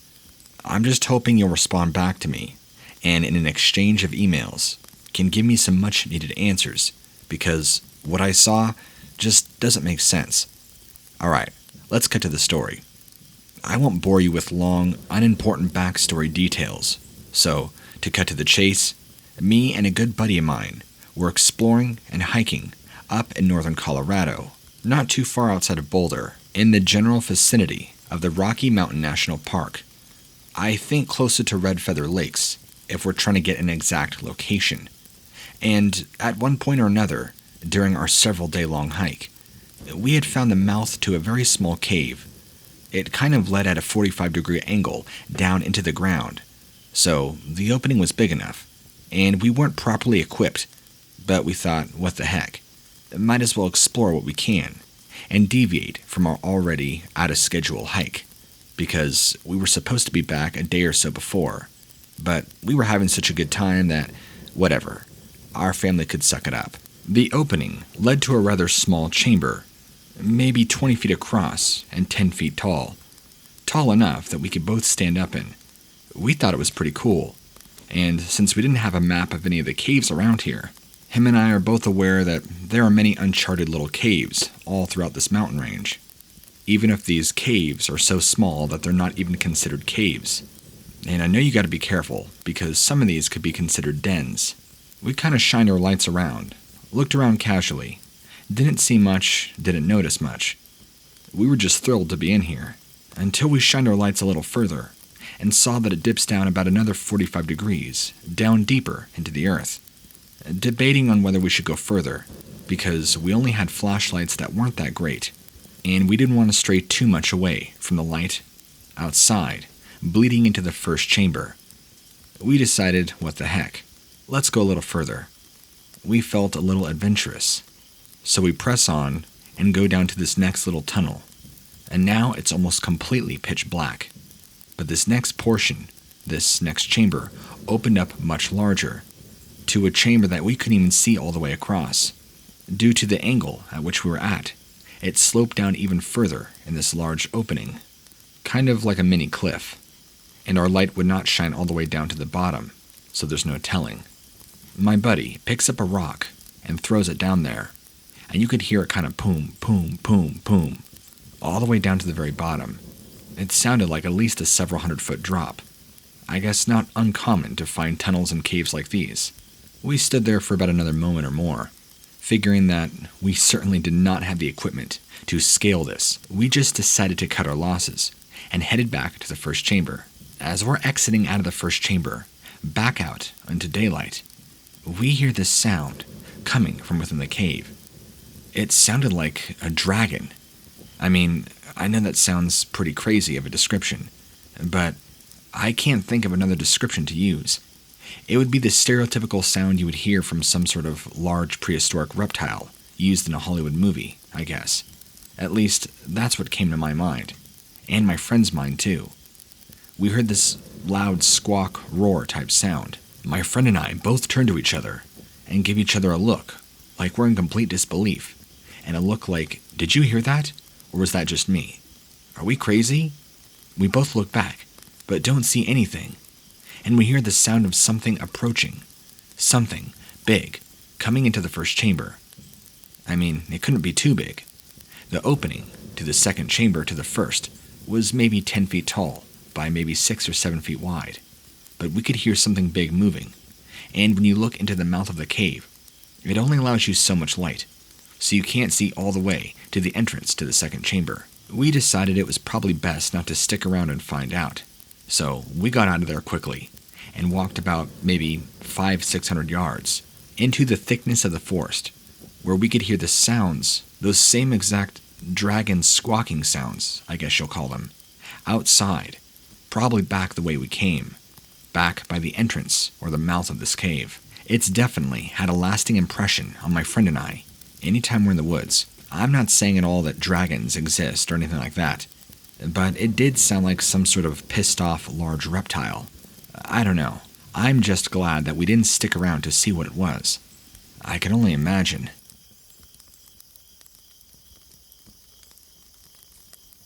Call me crazy, but I could have sworn, a month ago, me and my girlfriend, while walking on a dike, saw this strange reptile-like creature, hunched over, crawling out of the storm drain, right near our house. My girlfriend and I like to take hikes on the dike often, since it runs several miles all up and down the river, and to our left is a large storm drain opening. The only people that ever go down there is other teenagers, people who do drugs, and maybe graffiti. There's really no point in going in there. It's just that, a large empty storm drain tunnel that leads out to the small river. As we were walking by, somewhere I think around April 4th or 5th, we're just walking and having conversation. She looks over and it's like, "Hey, look, check that out, Braden." I turn and see this thing that's all white, but kind of like a pale green, crawling on all fours out of the storm drain, like it's struggling to move. Then it just kind of plops down and quickly scurries off into the brush. My girlfriend and I were both like, what did we just see? I'll try and describe it to you as best as I can, because it was daylight. Even though a little bit of overcast, we still got a pretty good look at it, and even saw its face. Its skin, though, was hands down the weirdest looking. It kind of reminded me of a large blanket draped over its skin that hugged tightly, like its skin was all interconnected. There wasn't a distinct arm and leg. It was all like webbed together, if that makes any sense. And it had these dull kind of white spines protruding out of its back. I don't even know if they were poking out of its skin, but they were bony and lumpy. The head was just like a person's, but it had these little nubby bumps all over its skull. It was more green on the head, and it had scales from what it appeared. The face was flat, the eyes being very big, sunken in, and would appear to be yellow. I couldn't see a mouth, but I can tell you it did not have a snout, so I didn't see any lips, or a nose really. Not at the distance we were. It even had a tail too, that was very similar to like an alligator's tail, except not as spiny. The whole experience, whatever we were looking at, was freaky looking. It kind of reminded me of something you'd see off Star Trek, like some reptilian alien race or something. I don't know. My girlfriend isn't really into sci-fi movies like I am, so to her, it just freaked her right out. She always refers to it now as a failed science experiment, or some sort of creature that broke loose from a lab and escaped in the storm drain. Oh, and the size of this thing. It was easily the size of an adult, which is one of the reasons why we were so freaked out. And it moved so awkwardly, like it wasn't comfortable moving in the position and the body that it was placed in. It was not fluid and smooth at all, like it had stiff joints or something. I don't know. Even just thinking back to it creeps me out. What surprises me too is we were maybe only 40 feet away from it, and we had a clear view of it. Had it looked up, it would have looked up directly at us, even though we got a pretty good look at its face, its body, everything, and it just quickly wanted to scurry off and hide, as if it knew it was vulnerable and exposed. Me and my girlfriend have since walked that dike and have not seen it again since. And now, sometimes, we'll kind of dare each other to go down to the storm drain to see if there are more of them, or that thing is back there. Anyway, talk about a strange experience. I honestly...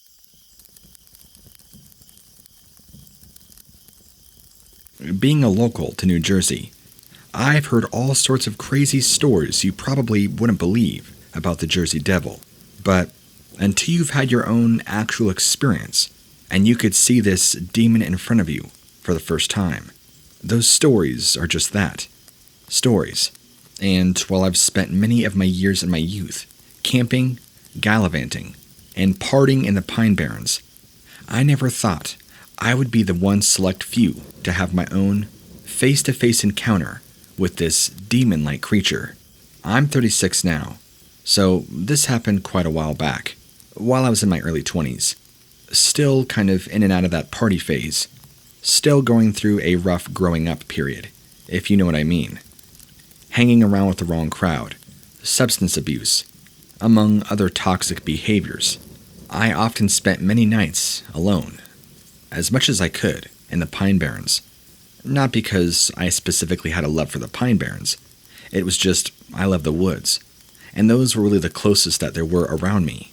So I tried to learn as much as I could, spend as much time as I could, and ultimately, for years, all my experiences and encounters in the woods were very normal. In fact, the only encounters I ever had were small critters that would normally be residents to the woods anyway. But when you grow up in this area, you'll come across all sorts of stories from locals and friends and family alike. Things about Bigfoot, strange lights, strange noises, aliens, UFOs, all sorts of hoopla coming from the Pine Barrens. I've even heard countless stories of occult rituals and satanic worship and sacrifice happening within the Pine Barrens. But that's all they were to me at the time. Just stories. I had never seen any of this stuff with my own eyes. But I would eventually get my chance. So this one night, I'm camping out by myself. It was just me, a small single-person tent.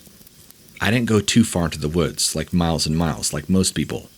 I was more towards the edge of the woods, maybe a half-mile in, if I wanted to get out. But that was my usual. On nights that I wasn't partying, or going completely crazy, or spending it with a very toxic girlfriend at the time, I would just try and go and be at peace with myself, meditate out in the woods. And believe it or not, I found sleeping in a sleeping bag out in a small tent in the middle of the woods much more relaxing and comfortable than sleeping at my ratty apartment at the time, which I shared with two very volatile roommates. My normal night routine is I would have my fire, sit by the fire, relax, read a good book, and eventually turn into bed in the tent, probably still reading my book until it was time to close my eyes, usually with a flashlight, of course. And sometimes, this night included, I remember this, I would sometimes forget to go pee before I went to bed, and so I hated getting up out of my sleeping bag, so I always tried to make it a priority to go and take a leak before I lay down. But this night, I forgot, and I almost wonder, had I not forgotten, maybe I wouldn't have had this encounter, but I don't know. So I go to lay down, I got my book, and I'm reading, and I feel the urge to go. Flustered that I had forgotten to go before I laid down, because I hate getting uncomfortable once I've already gotten into a very comfortable position. I pull myself up, grab my flashlight, and maybe wander about 15-20 feet away from my camp. I undo my pants, and I'm there doing my business. Now, while this is going on, I hear this strange whooshing, fluttering noise off to my left, up in a tree. It sounded awfully loud to just be a bat or some sort of owl. Like, if it had come from an owl, the owl would have needed to be considerable size to make this amount of noise. So, out of reaction, I turned my flashlight up towards the tree where I'd heard the noise. And that's when my urine stream stopped mid-flow. I was terrified. I'm not just adding in that detail to be funny. I mean, what I saw, it was the embodiment of all nightmares combined. Sitting, perched up in this tree, on this fat branch, maybe no higher than 20 feet up in the air, was this demonic gargoyle-looking being with orange glowing yellow eyes. And it had this very elongated face, which is what they find common with the Jersey Devil. Now, it didn't look like a horse, but it had almost a horse-like face, where its face is kind of pulled out and elongated. It had these tall bat-like ears on the side of its head that shot straight up and were pointed, and it had these nasty wings that were kind of coiled around it, and as soon as I shined my flashlight on it, it's like I was looking something straight out of a horror Hollywood movie. It certainly reacted to the light shining in its face, kind of grimacing, but sort of squinting its eyes at the same time. It then quickly coiled its wings around its body, and then shot up in the air, and completely disappeared. As soon as my light hit it, and I saw this thing for what it was, I just remember muttering out loud, "What the F are you?" And within a second, this thing coils its wings and is gone. And I knew I wasn't just seeing things, because as this thing shot up out of the tree, the weight of it being on the branch, as soon as it took off, the branch lifted up, as if something being heavy on it was now taken off. I quickly run back to my tent, dive in, zip the tent up, jump into my sleeping bag, and I zip that thing up all the way to where my whole body is covered inside. I was terrified. I didn't have any weapons on me. Stupid me, I know. But now my new game plan was to just wait until the sun came up, and then I would be safe to leave, because I had no idea if that thing was still out there. When this happened to me, I wasn't thinking, oh my gosh, I just saw the Jersey Devil. My mind was in such disarray and trying to process what I had just looked at. I wasn't sure if I'd saw a demon or a gargoyle or what it was that I saw. But I can tell you that I have never felt pure terror like that. It was like a wave that hit my entire body all at once. And I've never felt frozen in fear, truly, until a moment like that. And the rest of that night is kind of a blur, because I think I was so terrified. I don't even recall if I slept at all. I just remember at one point, popping my head out, and the sun was just barely rising. Just enough light, the same as there would be in dusk. So I quickly gathered my stuff up, didn't even waste too much time, and went back to my apartment at the time. For about the next couple weeks, I was too afraid to go back to the forest. Not just the pine barrens, but really any woods, to be honest. Until maybe about a month later in total, I told a family member who I had trusted and told stories to before. Not encounters with things like this, but about abusive situations before in my past. Somebody I felt safe opening up to. They told me that it sounds like I had my very own run-in with the Jersey Devil. They went on to share with me their own personal encounter about how they were driving home late one night, and they saw a similar creature, as I described, swoop down and nearly shatter their windshield. But you can tell why that they kept that encounter to themselves, for fear of mocking and disbelief. But I'll always remember that moment, because just like I was being vulnerable and opening up to them, they were being vulnerable and opening up to me, expressing the same encounter with the same creature. And after thinking for a moment, I realized, oh my gosh, I had my very own run-in with this thing. The Jersey Devil is real.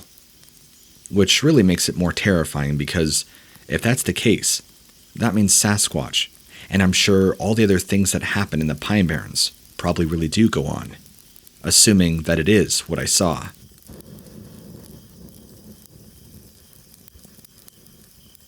My encounter happened a while back, 2013, and I can remember it like it was yesterday. I was traveling northbound along the John Davison Rockefeller Memorial Highway, commonly known as Highway 70, heading up to Lakehurst in Jersey. It was evening time, just about dusk, but there was still light outside, but dark enough that everybody should have had their headlights on. There was a fair amount of traffic on the road, a few cars in front of me, and several oncoming cars every little bit. I couldn't tell you the exact part on the road I was on, but I'm driving, and I see an oncoming vehicle stop and kind of swerve out of the way. Then, I see what I'll describe as this black shape kind of bounce in front of the vehicle, right in front of me, causing them almost to stop and swerve. Then, jump up again, and jump right in front of my vehicle, maybe no more than 30 feet, causing me to slam on my brakes and nearly swerve off the road. Then, this shape, or thing, jumps up in the air and vanishes. I'm astonished that, between me and the two other drivers that, whatever the shape was, jumped in front of, it didn't cause any of us to have any accidents. We were all far enough away that halting on our brakes wouldn't have caused any traffic collisions, but still, as soon as I saw the oncoming car halt on its brakes and swerve, my first thought was a deer had just ran out into the front of the road. But then I saw the black shape move, all within a second, and so I'm trying to think, what was that, when I see the car in front of me halt on their brakes and swerve. And then the shape jumps in front of my car, and just for about a second, I caught a glimpse of what looked like a strange winged bat. It's almost like it flew down, crouched down on the road, and then jumped back up and soared into the air. I only got maybe a second or two to look at it, and it happened all so fast that the only way I can describe it to you is it was kind of half man, half bat. Which, trust me, I know that sounds so awfully silly, but its body proportions were really that of a man than anything else. The face was longer, but it looked exactly like what you'd see out of a bat. Very ugly, very long, and very strange looking, like it didn't belong in this natural world. In that very moment, I was more frightened that I was going to hit it or cause a traffic collision than anything else. Once the thing jumped up, or should I say bounced up and disappeared, the car in front of me and the oncoming vehicle were already back up to speed and straightened out on the road, as I was regaining speed myself. Nobody was behind me, so, again, I didn't have to worry about causing an accident like I initially thought. But still, what kind of animal could this have been? I did think about it, but it didn't cause me to lose any sleep. But it's definitely a weird experience that I've gone through, and it has stuck with me. I mean, how could you forget something like this? Having only lived in this area since 2006, I've heard all sorts of stories about a Batman, Mothman, and other strange creatures, folklore, I should say, that are supposed to inhabit the island and the areas around here, all the way up from Virginia, even up to Maine. But I never paid them much attention. Is it possible that I saw something out of legend, or was this simply just a very large bat that I mistook the identity for? And before I end this email, I just wanted to say that I can't over-exaggerate the size. It was clearly large enough that when it first flew in front of my car and I saw the bat features, I thought it honestly was maybe a man, just due to the size alone, and the fact that a large bat, even when the size of an owl, is not going to cause two cars in front of me to halt and swerve on the road from nearly hitting it. So, again, I don't know what I saw.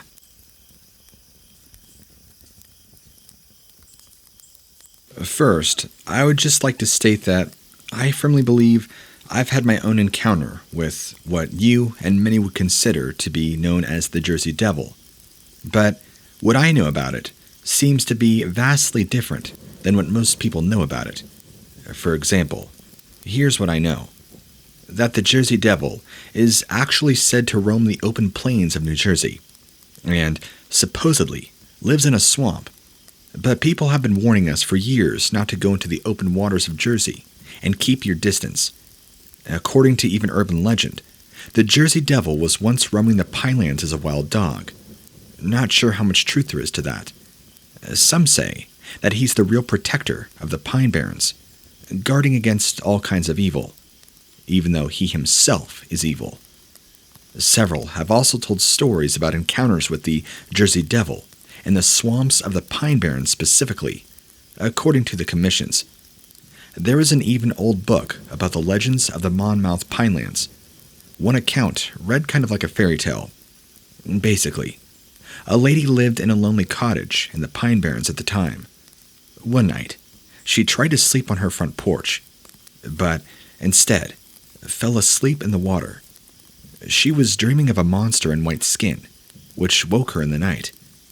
When she woke the next morning, the woman discovered that the Pine Barrens were once full of tall palm trees. Again, I don't know how much truth there is to that. It's just what I've heard. I'm hoping that the legend of this hideous Jersey Devil is probably just a legend. Although after seeing it, what I believe to be myself, there might be some truth. No one is sure exactly where the story of this wild, wandering devil came from. And I know there are many accounts of this being seen in the Pine Barrens, but there are also seeming to be tales in the Atlantic Ocean. It seems that most sightings occur around Halloween, where the devil himself is known to take human form and wander through the streets. One of the Jersey Devil's favorite spots, of course being the Pine Barrens, as well as the Catskills in the Connecticut River Valley. Many people believe that there's even a connection between the infamous Connecticut River Valley killer and the Jersey Devil possessing the individual. Many people also believe that this thing comes out at night to scare and attack people.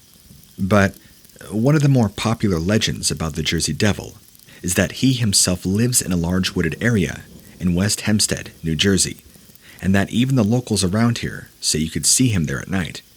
But not all the time. Others say that he resides near a very large house with a very gate in the center of it. There are many other alleged sightings all over the country, mostly in southern parts of New Jersey. Actually, one of the most famous alleged sightings took place in Arizona, where a very well-known TV show host claimed that he saw a creature resembling the Jersey Devil come out of the water, and he captured it on tape.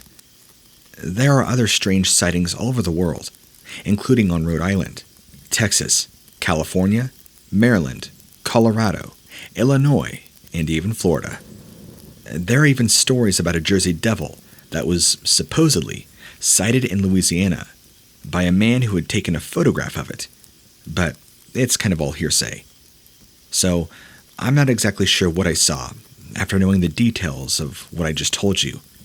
From what I know, the Jersey Devil is said to have long bat-like wings, big ears, and a short tail. Basically the same creature I've seen multiple times.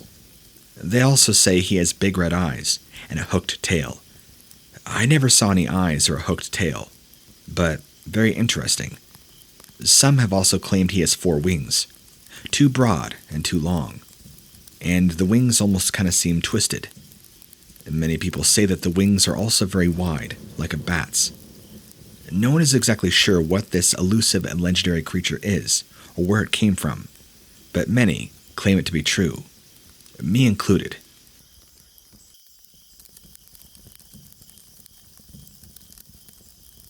Sorry if this is hard to follow. I'm working on some drawings that should help explain the logistics of my experience. It was springtime of 2007. My then boyfriend and I were on our way from New York down to Miami, heading towards a music festival. We were driving south on the highway, along the east coast of Central Florida, when we pulled into a rest area so he could catch a nap. He'd been driving all day when he decided that he desperately needed a short rest. We had very recently bought the van, and he did not think that I could handle maneuvering it, so he was doing all the driving. I later would prove him wrong. He parked, jumped in the back of the van, and laid down on the futon mattress that we had laid there. He told me to leave him alone, and proceeded to pass out from sheer exhaustion. I was pretty freaked. The rest area building was unmanned, locked up, and rather dark. The restrooms were closed. The small rest area building was surrounded by dark woods. There were about 4 other cars in the small parking lot, but no sign of any drivers. I imagine they were having an emergency laydown as well. Normally, I would never have set foot outside of the van alone in such a scenario. In fact, my instincts told me not to get out of the van.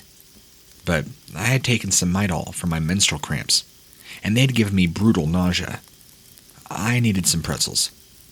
I mustered up all my courage, opened the passenger side door, and squeezed through the space between our vehicle and the vehicle that was parked directly next to ours.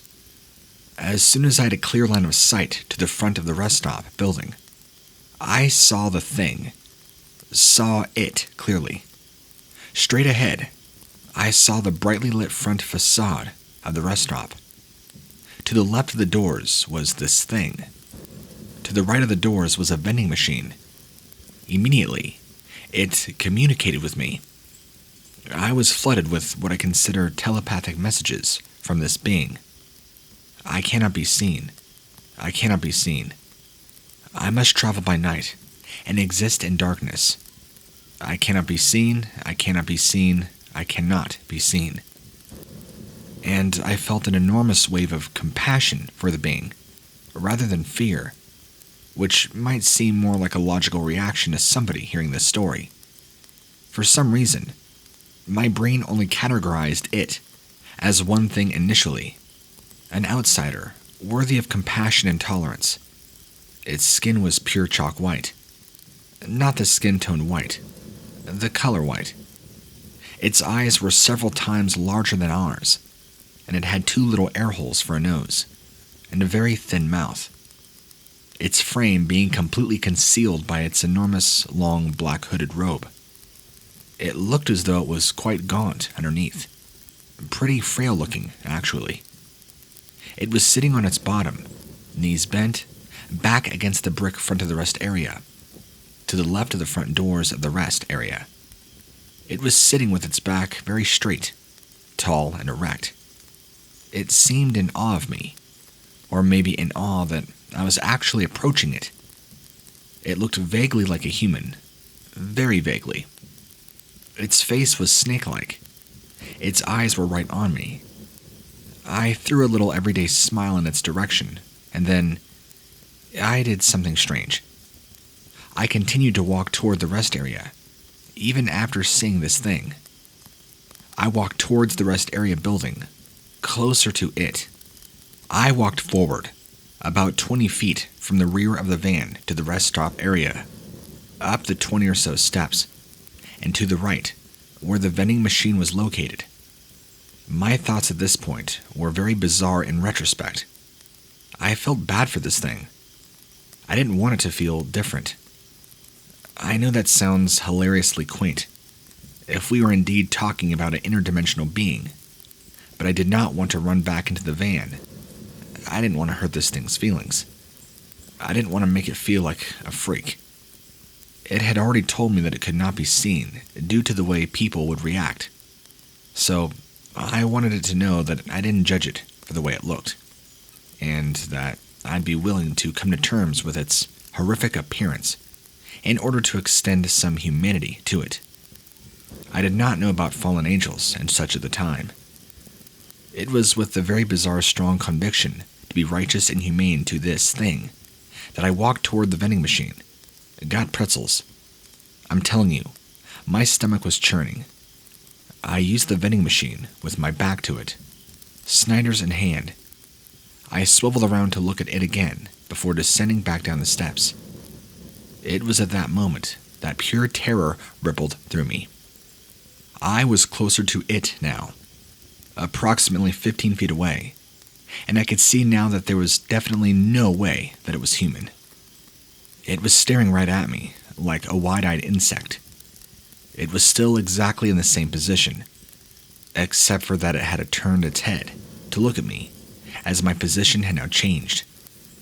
It looked like an alien, or like a demon. It was not human. Its huge, one-dimensional eyes, were they totally black? I'm not sure, but I know that it did not have whites in its eyes. They were almond-shaped, like the classic alien eye that we all know too well. It was then that I realized that it was extremely tall, unthinkably tall. Although I was standing, and it sitting, its head stood taller than mine, and its huge eyes were fixed on me, totally, with fascination, alarm, and with the most intense focus, just like the way my cat looks at something right before she pounces.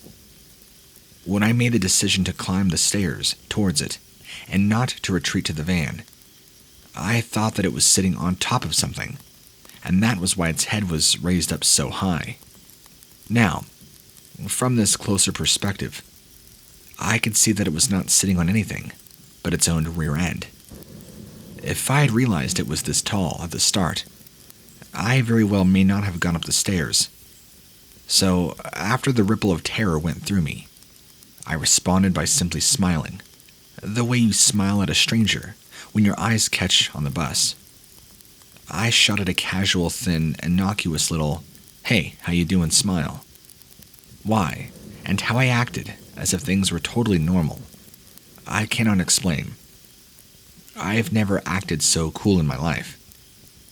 You know, there's a Seinfeld episode where Elaine says that one of the reasons that she is a decent person is because when I see freaks in the street, I never ever stare at them, and yet I'm careful not to look away because I want to make the freaks feel comfortable. So that's actually what was going through my mind, believe it or not. If I were to guess what the thing was doing when I encountered it, judging by its body language, I would say that it was somewhat displaced and resting. I have no clue. Maybe it was in the middle of something far more sinister. It did not look like a mutant or an experiment. It looked ancient, timeless, placeless. graceful, and horrible. It was also firmly in this dimension when I saw it. It was not a hazy vision in the slightest. The lighting was not dim. It was not even a remotely ethereal experience. The extremely bright lights that illuminated the front facade of the rest of the area building revealed every contour of this entity. If only I had ever been closer, I could have provided much more detail about its facial features. As I was walking back to the van, I strategized about how to make sure that my fear did not paralyze me and prohibit me from getting safely inside. So, I decided not to look back, or even around me as I turned the key. If I saw that it had moved, or I saw it coming towards me, I would have been too terrified to manage the car keys.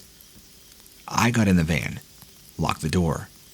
I screamed that we needed to leave immediately, and we did. As we drove away, about 90 seconds after it was last in my sight, I looked out the window and saw that this thing, this entity or being, was gone.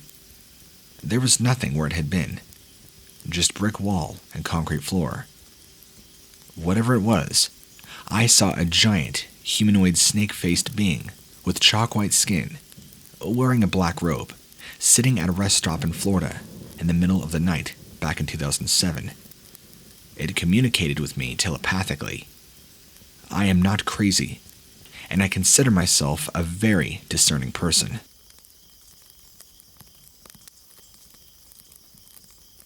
I was driving alone in a national park, very far from people, on a bright full moon night. Huge clear moon, the kind of moonlight you can read by. The road went straight along the bottom of a wide, flat, mostly barren valley, then banked up and sharply left onto the ridge.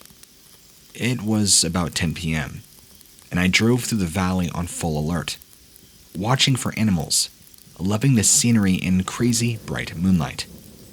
When I hit the curve and went into that sharp uphill left, I saw something through my side window. White thing. It was rapidly getting larger in my peripheral, as though it had been moving parallel to me. But the turn in the road meant I was now in its path. So I turned my head, looked directly. It was white. Man-shaped, but without genitalia, and naked. A deathly nauseating white, with a greasy shine, completely hairless. It was crawling, on its hands and knees, but it was half the size of the car, and it was coming so very, very fast. It appeared to have a very rubbery face, distorted by hate, or a scream. Black eyes that reflected the moonlight. The look on its face, I can't even tell you. I can still make myself feel sick from the memory. I believed that it was intelligent, that it wanted to tear me apart with its teeth. The speed it possessed was horrifying. It went from being a small white spot to spitting distance in the time it took to make that turn. When I unfroze myself and hit the gas, it was on the road. I braced for it to run into my car door. Then it was gone. The rearview mirror showed me nothing. I have never told anybody. I have seen a few minor glitchy, ghosty things over my many years, but nothing has ever frightened me like that. It was looking at me, and I don't know what it was. I can't seem to find any reference to anything like it, and I would like to know if this thing is known to folklore. If anywhere else would be better to ask, just say. Also, I looked into the whole skinwalker and wendigo idea, and it's a case of almost but not quite. Are skinwalkers ever seen without skins? Then maybe. Can wendigos be stocky instead of skinny? Then maybe. I am most intrigued by the Massachusetts story. Also, while I describe it as screaming, that's just the look on its face. I heard nothing, no sound. This happened in Newfoundland. Newfoundlanders have no trouble telling ghost stories, and a lot of them believe in fairies. But I've not heard of a creature like this before. As for the bear idea, Newfoundland has only black bears. Hell, I even tried to tell myself it was a badly lost wet polar bear. But when I say the thing was crawling, I mean I could see its legs, below the knee. It was very close to it by the end, and it kind of resembled a crawling man. I spent a lot of time in that area, and encouraged storytelling in the bar, but nothing like this ever got mentioned. As I said, I never told this story either. The degree of fear involved somehow put it in its own category, as if it would be very, very bad luck to speak of it, because it had seen me too. I never thought I believed in them, but I think it was a demon. Let me first say that I've only ever told this to 3 people in my life, for fear of them calling me crazy. Almost 5 years ago now, I was fishing at my grandma's pasture. She owns several hundred acres in the south-central Kansas area. Where I was fishing, there's a small dam and a waterfall in a fairly wooded area. It was just now getting dark, and I had walked the creek, in my vehicle being a good mile away. I was almost finished when I hooked a decent bass. I brought it in, and as I was throwing him back, something caught my eye across the creek. There stood a creature. It stood only 4 foot tall at max, and it was gray pale, almost looked sickly. The best way I can describe it was like a hairless cat, and very skinny, and yet impressive human-like body. The creature was looking directly at me, like I messed up, and I should not be seeing him. His head rocked side to side, almost like it was dancing. I slowly reached for my fillet knife, making sure not to take my eyes off of this thing. I felt threatened by whatever this was. I get my knife in hand, and it lets out a sound that I have never heard before, and hope to never hear again. It was loud, and very high-pitched. Then it takes off into the woods.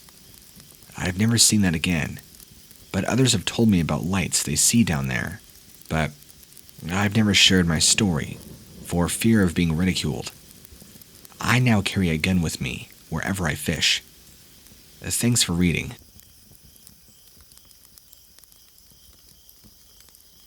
Apologies.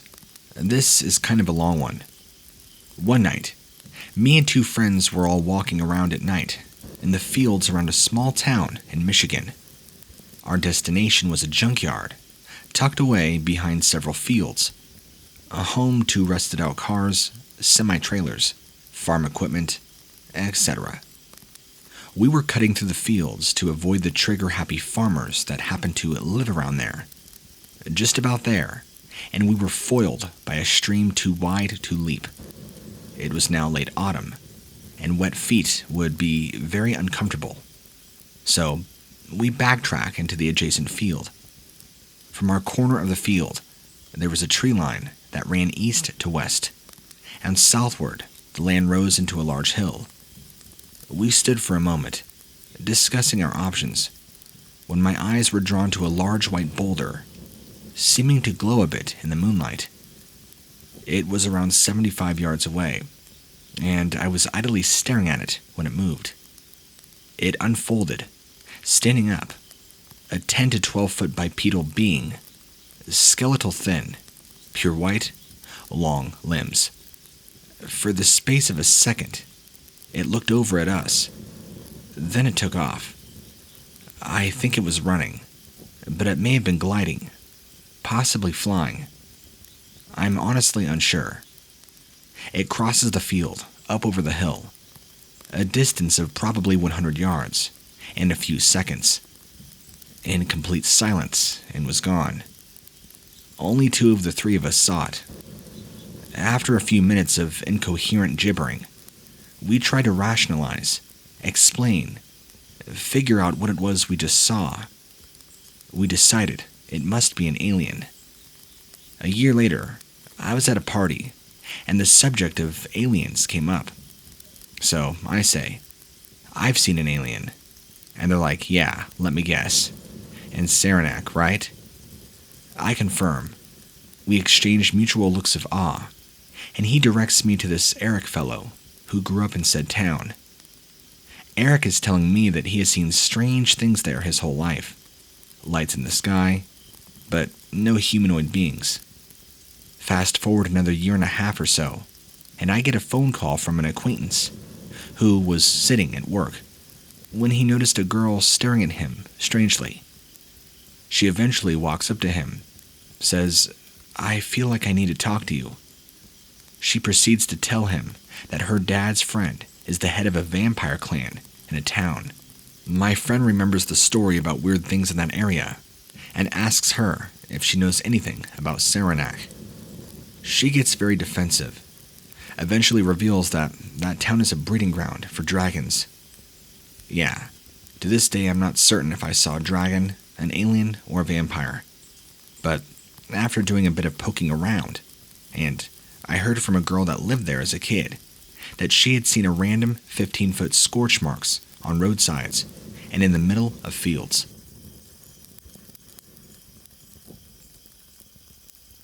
I should begin by saying I'm a painfully rational creature. Nothing even remotely like this has happened to me before or since.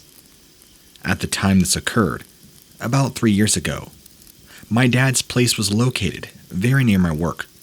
So, I would travel down this particular stretch of road pretty much every day. It was a well-lit road leading into the downtown area of a very small city. The river lay on my right, going to my dad's house this particular evening, wending along, dotted by some rather nice properties. I had been driving along, actually singing along to old songs on the radio. I was in fine spirits, going to see my father. While the road wasn't deserted, there were a few cars along it at the time. All of a sudden, stopping me cold, I feel this wave of emotion crash over me. Fear and grief, and a desire to scream, slamming into me like a physical car crash. Time seemed to slow for a moment, the way it does during a surge of adrenaline. And I saw, not 3 feet from my right wheel, something tall, impossibly thin, and absolutely dark. But it moved. It turned, and I caught just the slightest glimpse of something. A face. I could make out what looked like a beak, short and bent, protruding from beneath a hood. And a word for a millisecond, one word, rang in my head very loudly, more like a title than a feeling. Dread. I continued to watch. Time still stretched thin as I passed it, my passenger side mirror coming dangerously close, and as I turned to get a better glance, it was gone. The street lamps had not altered once, had shone right where I saw it.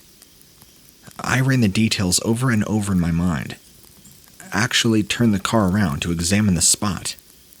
My heart was pounding, and I had to turn off the radio. I was covered in goose pimples, but there was nothing there. No tree or post or any other viable explanation to account for what I saw. It honestly felt as real as anything I've ever felt. It felt as though, for a brief moment, another consciousness touched mine to make its presence known. And I'll be honest, it felt odd.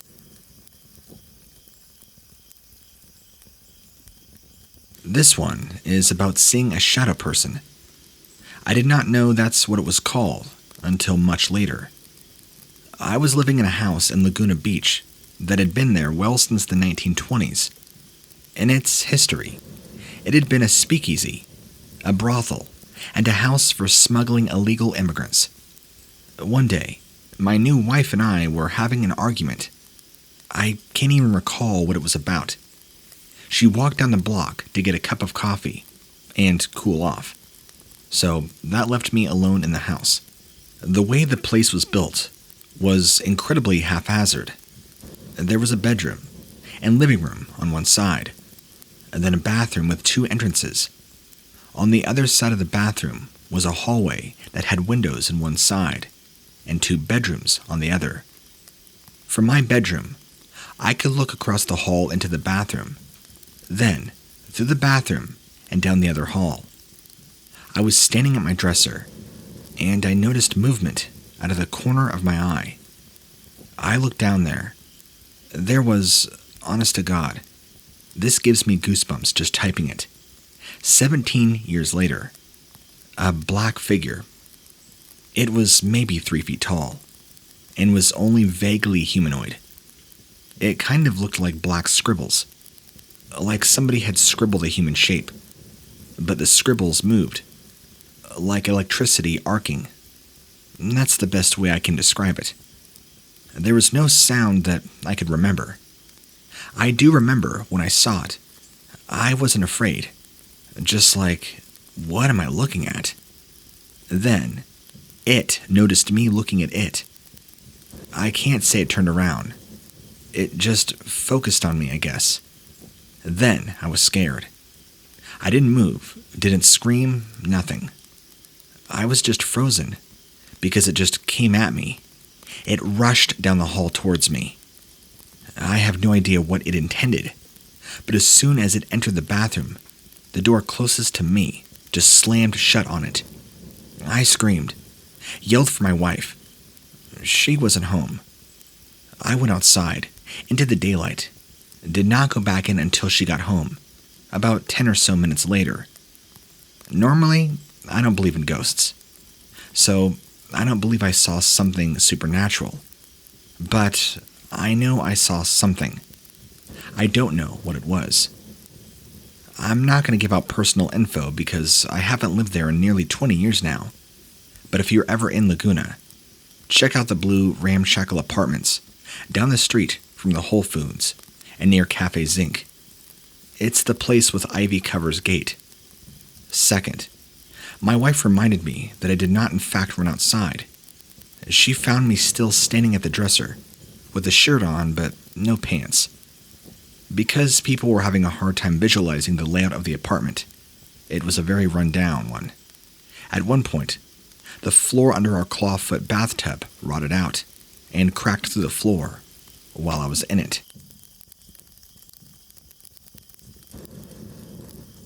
So, I've shared my story a few times, multiple times now, and whenever somebody asks what the creepiest thing to have happened to them is, it might look very familiar, but here it is.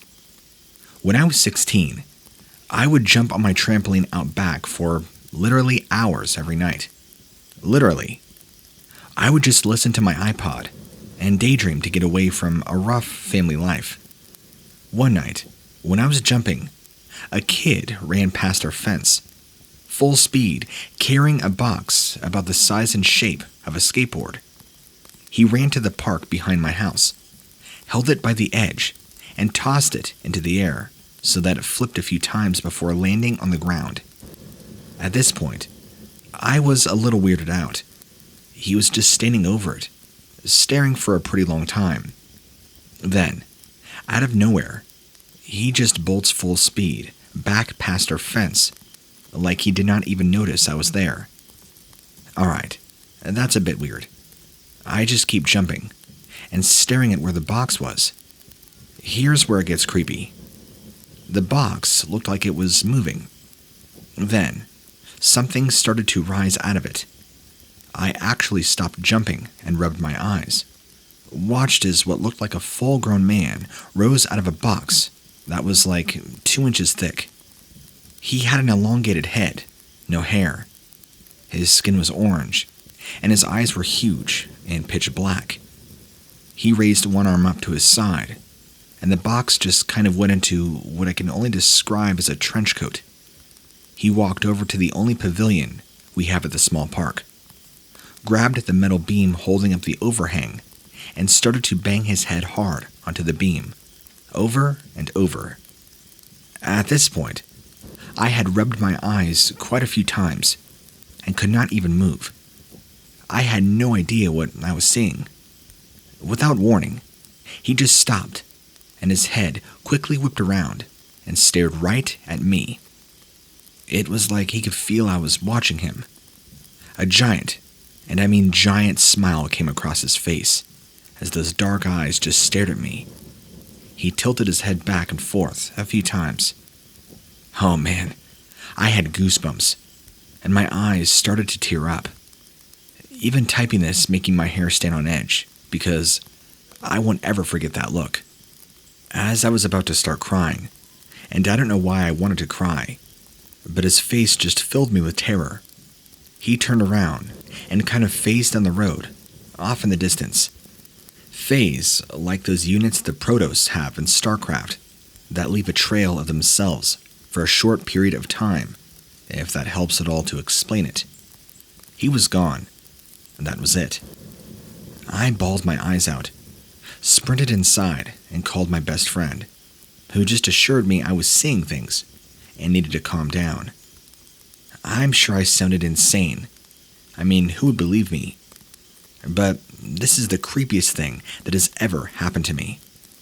I know what I saw, and to this day, when I think about it, even my eyes begin to water, and my hair stands on edge. Never saw anything like it since.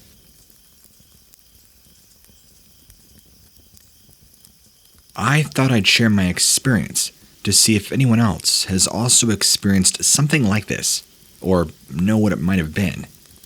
As to this day, I can't find anything similar. This happened about a decade ago, when I was just a teenager. My family and I moved onto a country property. It was small acreage, paddock, on the side of the house, bordering on dense bush and forest. No other houses were nearby. Anyway, I would go out, around 9ish in the evening, to give my horse a last feed, pat and brush, and check that he wasn't cold. He was the first horse I ever had, so I was very fond of hanging out with him. Anyway, for 2 nights in a row, this owl just suddenly turned up and would be sitting on the clothesline, really close to where I would stand with the horse.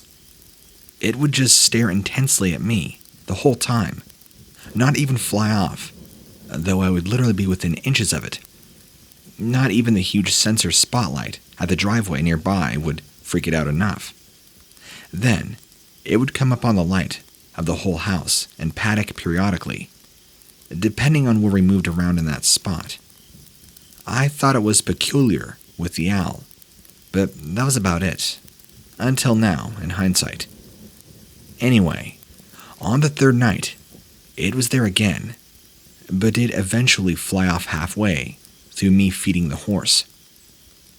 I stood there, stroking my horse in the glow of the faint interior garage light for about 10 minutes, just taking in the night, when my mom came out from behind me where the garage side doorway was to see how I was doing. As we started talking to her 3 chihuahuas, and my bull terrier ran out to the middle of the paddock for a sniff.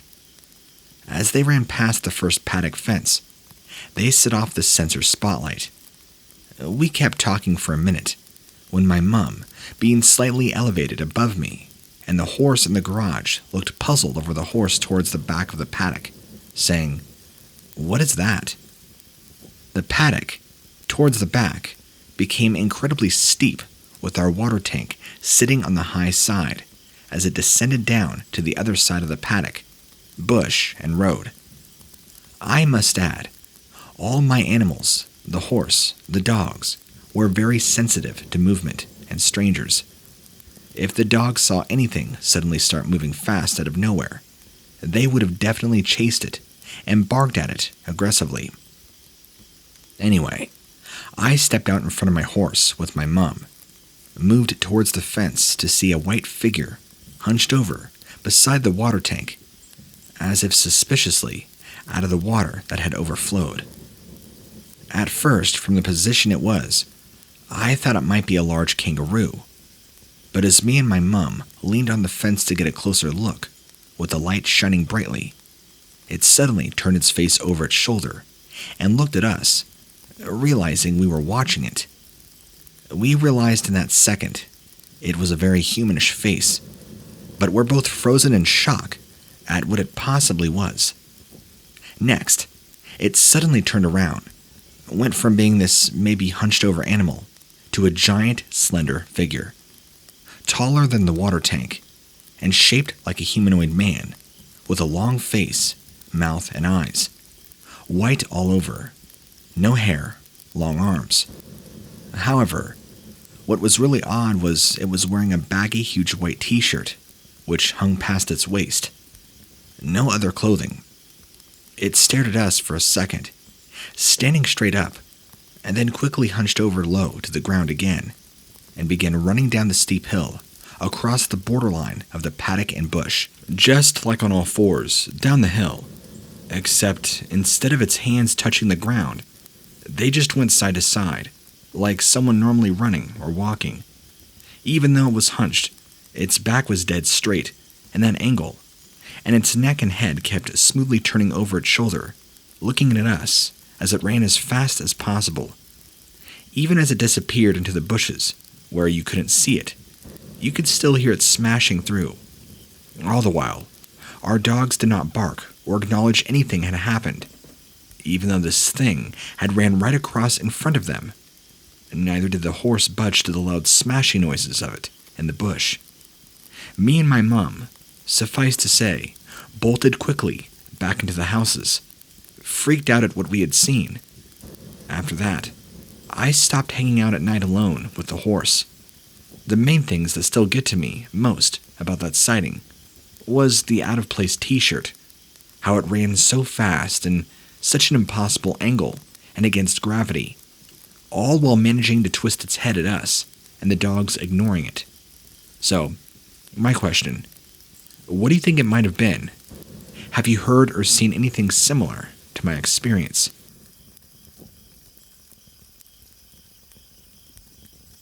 My friend worked at the Harrah's Casino in Maricopa, Arizona.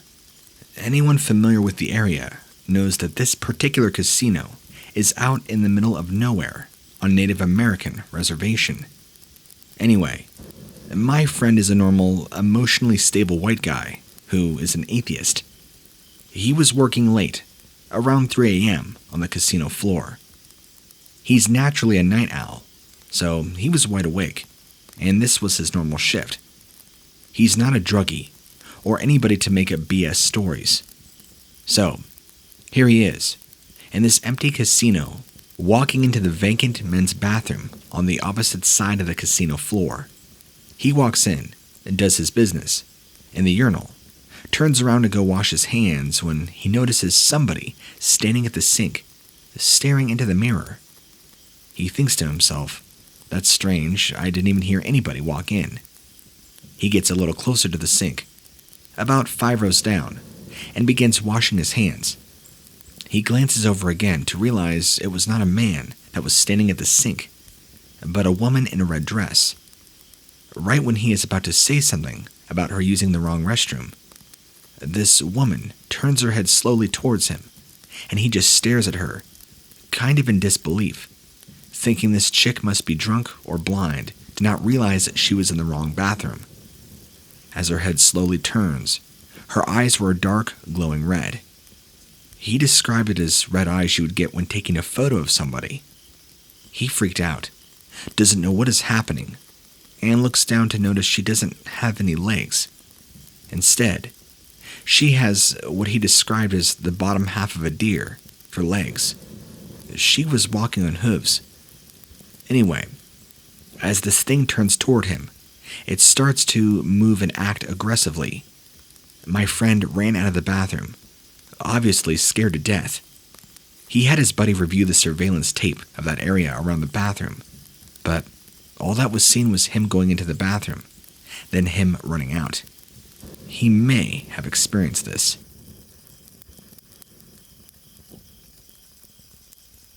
No one is going to believe me, but this happened when I was 17. I'm now 32. I graduated high school, got my first apartment. Nice town. Lived by myself, other than my cat, Snowball. Don't laugh. I named her when I was only 8. A few details here before we really get started. I've never been a fan of cat boxes. The worst part of being a cat owner, shoveling tiny poop with a tiny shovel. every day. So I got one of those motion-activated self-scooping deals, left it on the back patio, ran the cord inside to power it, and left the back sliding door open, big enough for her to get in and out. 5 or 6 inches. The patio was one of those 8x8 cement floor types, surrounded by a 5-foot-tall wall wooden fence. If you looked out from my bedroom door, you'd be facing right at the sliding door, with hanging blinds. Living room in between. Kitchen that was off to the right. So I'm playing some 56K Counter-Strike at my computer in my room, my back facing the door. It's about midnight, 1 a.m. I hear Snowball start to make one of those awful cat growling noises in the back of her throat. I'm pretty locked into my game, so I just tell her to knock it off, not even looking at her. She keeps doing it. Now I tell her to shut up. I'm irritated because I'm doing well in the round, but she gets loud. This is enough to break my concentration from my gaming zone, and I realize this is not normal. I get it from my computer and see her standing in the doorway facing out, her back to me. She is full-on Halloween cat mode, her hair sticking straight out, her back completely arched. She looks tense. I'd never seen her that way. She is still just going crazy. I look out into the living room where she is facing. Nothing is amiss. There's nothing there. I look down at her to say something to the effect of, "What's the matter?" She makes this insane sound, like a combination of a hiss, growl, spit, and she starts to take a few steps backward. That is when a tiny creature runs out of the flipping kitchen, on 2 legs, wearing a tattered piece of cloth or a bag. It looked like a little cloak. It's maybe a foot tall, maybe a foot and a half. A real-life jump scare. The cat jumps backward, about 3 feet in the air. I jump. I glance down at her as she does this, but quickly look back up. I hear her land with a crash behind me and run, and I'm fixated on the thing. It is moving, but it's like time has slowed down. I'm watching these things happen, but everything is so fast. It runs out the back door through the blinds with a crash at speeds that don't even seem natural. The blinds are swinging, and now I'm just standing there, dumbfounded. What did I just see? I'm staring at the back patio, at the swinging blinds. I'm not moving. My eyes begin to notice that something is wrong. All the blinds are softly swinging, except the 2 closest to the opening. I see they're making an inverted V. I look at them and follow them down to the very bottom, and between them is when I see it. Its head is poking through the blinds, staring at me. It had yellowish eyes, and a face that I can only describe as bestial. Gray, greenish, blackish skin. At this point, a singular loud thought fills my mind.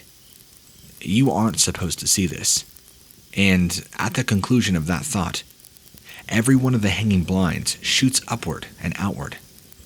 I jump up again, and my heart tries to blast out of my chest, like I'm flipping Cape Canaveral. Some of them hitting the ceiling. A few fall off. It's a loud racket. The rest are all swinging all over the place. I look at the place where its face was, and it's now gone. So I beeline for the kitchen. The refrigerator door is open. I open a drawer, grab the biggest knife I see. I'm shaking. Adrenaline like I have never experienced in my life. I rush to the sliding door and slam it shut. Now it won't close. I open it a bit, slam it back shut. Still won't close. I'm completely stupid. The cat box cord. I crouch down, brandishing this knife like a complete idiot, looking out the glass door, waiting for this thing to launch at my face. So I'm shaking. I reach across myself with my left hand to the power plug on the wall to the right as I'm staring out, waiting to stab anything that approaches. I fumble to get it unplugged. My hands won't do anything right. Finally, I get the cord unplugged, and I open the door real quick to throw the cord outside. I throw it like a spaz, and it hits the wall and the side of the door and falls down. Still inside. I pick it up, try this again, but this time, it successfully lands outside. I hear a scratching sound, and my eyes dart up. I see two tiny, awful hands holding onto the fence. Clawed, gnarly, humanoid hands. This thing climbed down feet first, hanging from the fence. It would have been slightly comical if it wasn't so terrifying. The hands let go, and I hear it land in the bushes outside the fence, and footsteps run off as fast as it can. So I slam the door and lock it. This is completely true. I've heard it all. It was a raccoon.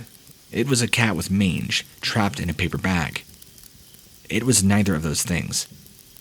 After the event, I began researching like madmen. The closest thing I found was in a book I found in the library called Fairies, which is like an art book featuring all the different types of Irish folk creatures. I don't live in Ireland.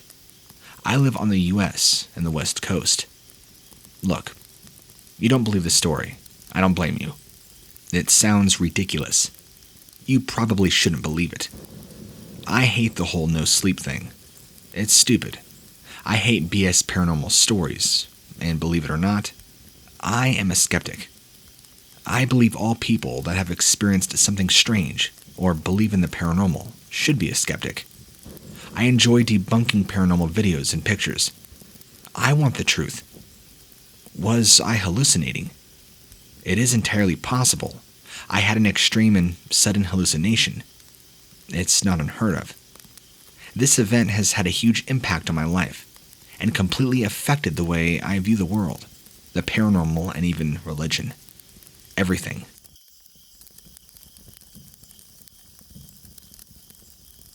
I figured I would share my own encounter with a strange being. This encounter happened some years back. At the time, I had just separated from the military. I moved back home, stayed at my parents' house for a short period. While staying at my parents' house, my time home was spent relaxing, transitioning back to civilian life. My parents just recently got a new cat. The cat really took to me, and at night, before I went to sleep, he would always snuggle up next to my legs. When I woke in the morning, my buddy was always there to greet me. One particular morning, though, my buddy would not be beside me, nor have the ability to greet me. The morning I awoke within a dream, lying on my back. I had no awareness. I was dreaming. The dream felt totally real. I gazed up at a beautiful sunlit sky. I watched as clouds floated past, enjoying the peaceful scenery. Suddenly, and without notice, that peace of mind would soon turn to fear. I watched in shock as my view was filled with shadowy, towering spider-like creatures. As these creatures loomed overhead, they blocked out the sky. I tried to sit up, make my escape from these things, and could not move. My entire body was paralyzed. With no ability to rid myself of these dark creatures, I felt helpless. Suddenly, I felt something touching my left thigh. In this moment, I realized I was in a dream. I burst awake out of my dream, and a wave of relief washed over. Relieved it was all just a dream. Lying there on my bed, now looking up at my room's ceiling, and I can't help but notice something still touching my upper thigh. I thought to myself, oh, what's crawling on me? And where is my buddy when I need him? Being that my parents' home is located out in the country, it's not unusual for mice and bugs to make their way into the house. Another great reason to have the cat around. Not feeling that alarmed, I sat up slightly in bed and slowly lifted my blanket. To my utter amazement, perched on my left thigh, sat a creature of unknown origin. The small thing was facing away from me, approximately 6 inches in height, crouching, dressed in a dark shade of one-piece, tight-fitting jumpsuit. The head of the creature seemed hairless, and seemed rather large for its body. Because of limited light, I was unable to make out more detail. The being looked and felt to be busy doing something near my inner thigh groin area. Seeing all about I could withstand, I leapt out of bed, hollering at the top of my lungs. The little devil had vanished, and the house cat somehow made his way outside. My parents never let the cat out at night, and he was with me that previous evening when I turned in. I don't believe this was just me dreaming, in some kind of lucid state. I was totally awake after experiencing that nightmare, and I could feel this thing touching me.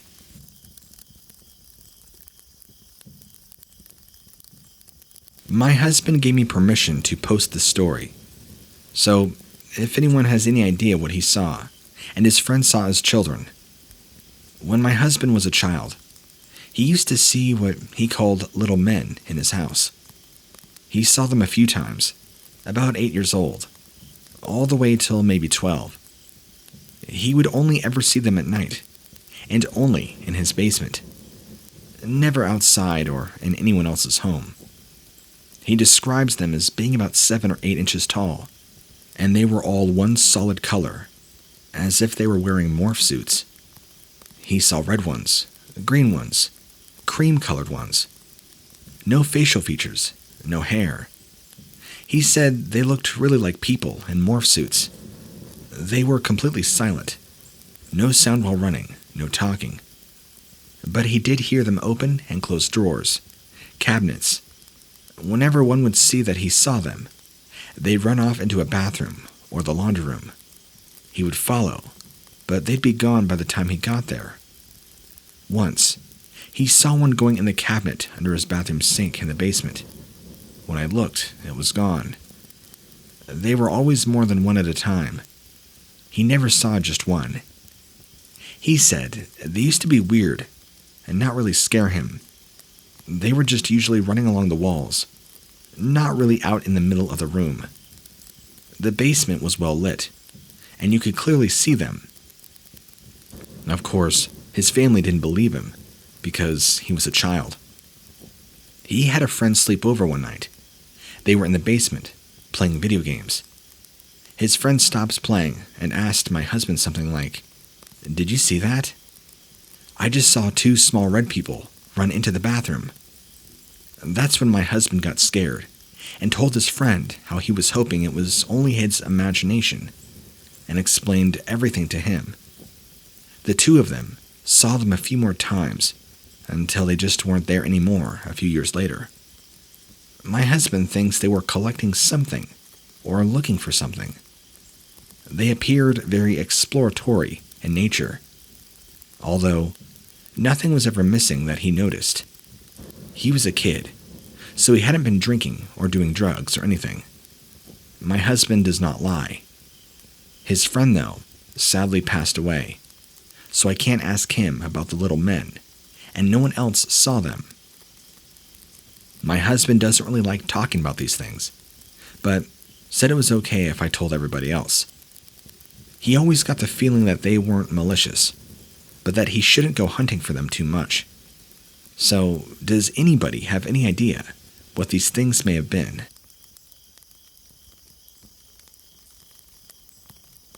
We live in a small town, considered semi-rural, over an hour outside of Houston.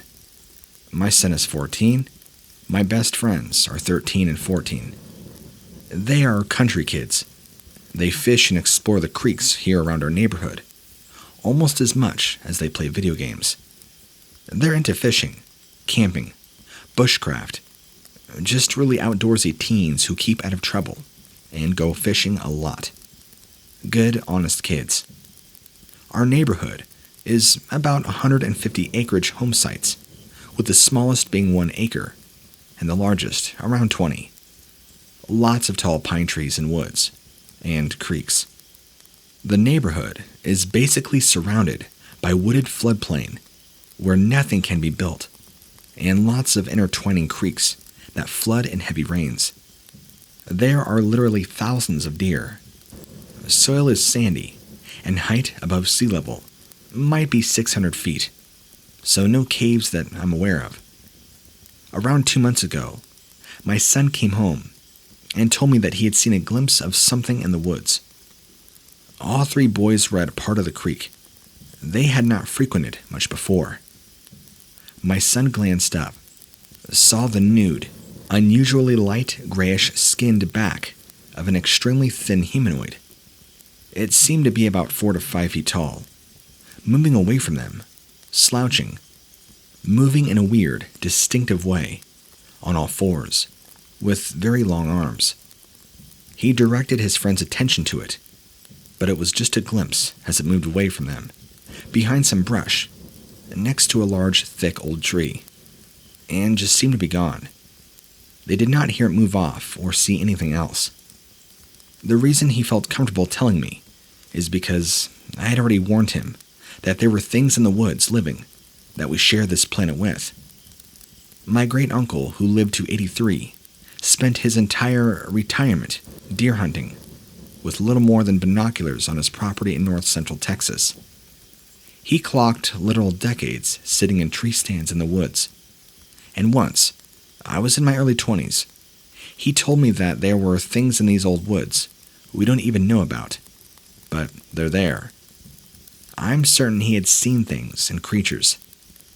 I passed the verbal knowledge and warning onto my outdoor living son, around age 12, in the hopes it would help him stay calm and not fear nature forever if he ever saw anything out in the woods. Today, my son and 13-year-old friend were back fishing the creek, just the 2 of them. They'd been exploring the sandy creek bottom, crouched over looking at things in the water. They got hungry, so they packed up their small gear items to head home. My son stands up, while putting his day pack, locked eyes with this gray-skinned thing that was watching them. It was peeking out from behind a tree. As my son saw it, he said it ducked its head behind the tree, impossibly fast. My husband and I were outside our house when he rode up on his bike. The creek area is accessible from one of the neighborhood cul-de-sacs. His pants were fully drenched, and he looked like he had fallen in or scrambled through the water and sandy banks. Pretty good. I sent him into shower, suspecting nothing, and kind of distracted by my need to begin prepping Easter dinner. Later, when it was just us, he told me what had happened. This thing was watching my kid, my only child. He told his friend that he had just seen it watching them, and they immediately left the creek. His friend, clearly being able to hear the truth in the tone of my son's voice, not wanting to stick around. Yet again, he described it as looking to be 4 to 5 feet tall, said it looked like it had no mouth, small enough that it hasn't terrified him, just kind of disturbed him. All 3 boys have told me the creek in that area feels creepy, but being teenagers, they seem to get curious again, overcome their hesitations and go back, even though I request they fish elsewhere. Looking for some serious input here. Are these things dangerous?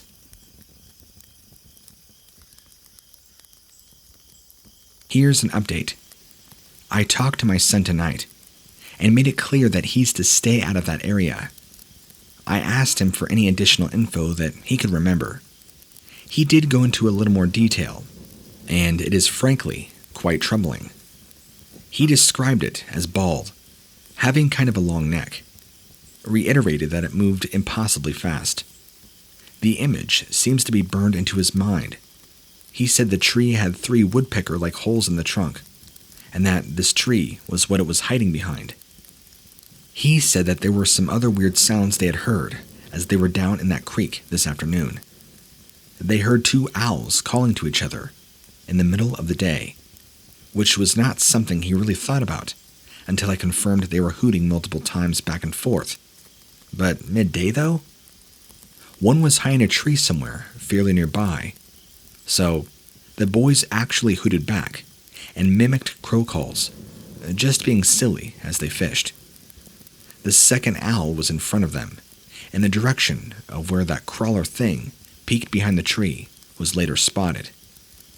My son said that the owl's hoots sounded very real, but he also noticed the woods had gone very quiet, very shortly before he saw this thing. He said that the woods were quiet when he saw the thing peek out from behind the tree, but that there had been the owls hooting somewhat before that, which is how the owls came up. The man that posted, also from Texas, had described fake owl noises, but these owl hoots sounded very real to my son. I'm mentioning it, but it could have literally been owls. It is springtime, nesting season. His watch had beeped, signaling the 4 o'clock hour, maybe 10 minutes before he saw the crawler, so he had a time reference for the event. The boys had heard a clicking noise a couple of times. They said it did not sound wet and spitty, like a human making a clicking noise, but more mechanical or dry, like a bug. He thought it was some kind of big bug, but it was weird enough that his ears picked up on it. They both heard a clicking at least twice, and agreed it was some species of weird annoying bug. He asked me tonight if I thought it was a Morse code language of some kind. I have no idea, and have never heard of this clicking myself. I asked if he had felt strange, like he was being watched. He said no, but he had a mild gut feeling of something slightly amiss when the birds and squirrels were quiet or absent, which he halfway noticed about the time that he was shouldering his pack, only seconds before seeing this thing. But the guys had previously been goofing off, making racket and hooting like owls, which are predators, so. As a mom, the idea that, number one, there could have been more than one, what with the hooting and the clicking, and two, the things might have been making noise to get the boys' attention, which really bothers me. I'm not at all surprised the woods had gone quiet. My son said both eyes faced forward on this thing, which means it is a predator, not a vegetarian.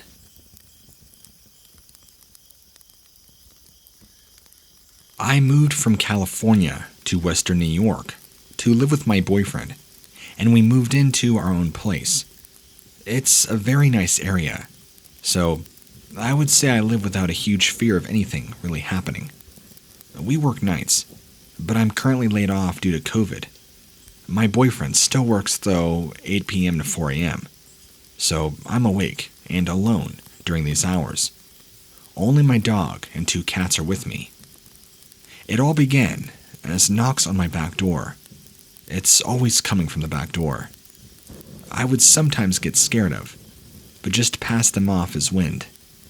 One day, while I was playing PS4 online while in a party chat, I hear a lady sobbing outside.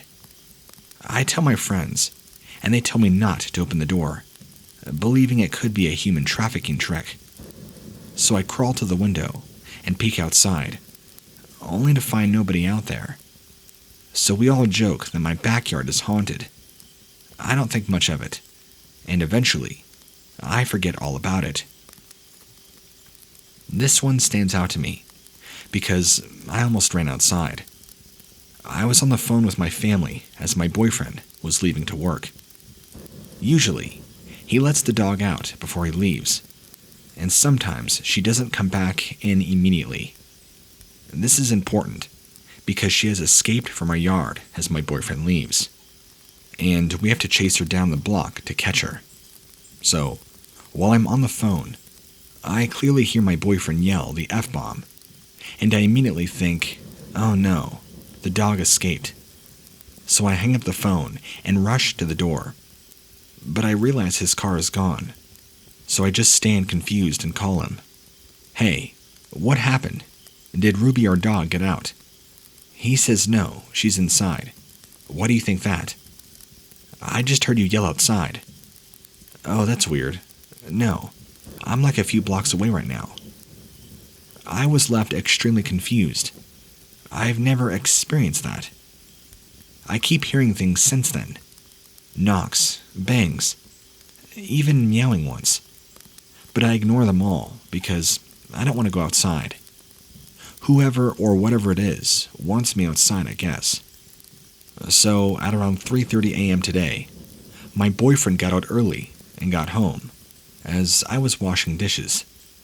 He went upstairs to get changed, and I continued doing my thing. I then hear him at the back door say, "Hello." For a moment, I'm thinking he's outside the door and needs me to unlock it and open it. But I quickly realize in fear that he is upstairs. So I freeze, immediately call him, and now I'm scared and confused. He tells me he didn't say hello, and that he's actually in the bathroom. I slowly walk away from the kitchen to the opposite side of the house, and I was shaking hard. It was definitely his voice and rhythm. Whatever it is mimicked his voice perfectly. I'm even shaking now, to be honest. Nothing else has happened, as now the sun is out. But I do worry for tomorrow, and every night after that. I luckily am not getting hurt by it or anything. It's just very scary to experience, and it's honestly giving me some anxiety now every time I open that door. One of my friends has told me to get my house blessed. Although nothing ever happens in the house, it's only in my backyard. I was also told to put nickels on the window, or something like that. I don't know if I'm going crazy and imagining this. I wouldn't believe it, that it could be though, because it does not happen when I'm thinking about it. It's always random moments, when I'm too busy doing something to be able to reimagine it. No, I'm not on any meds. I don't drink or do any drugs. I've looked online for anything similar, but haven't found a thing. What are your thoughts?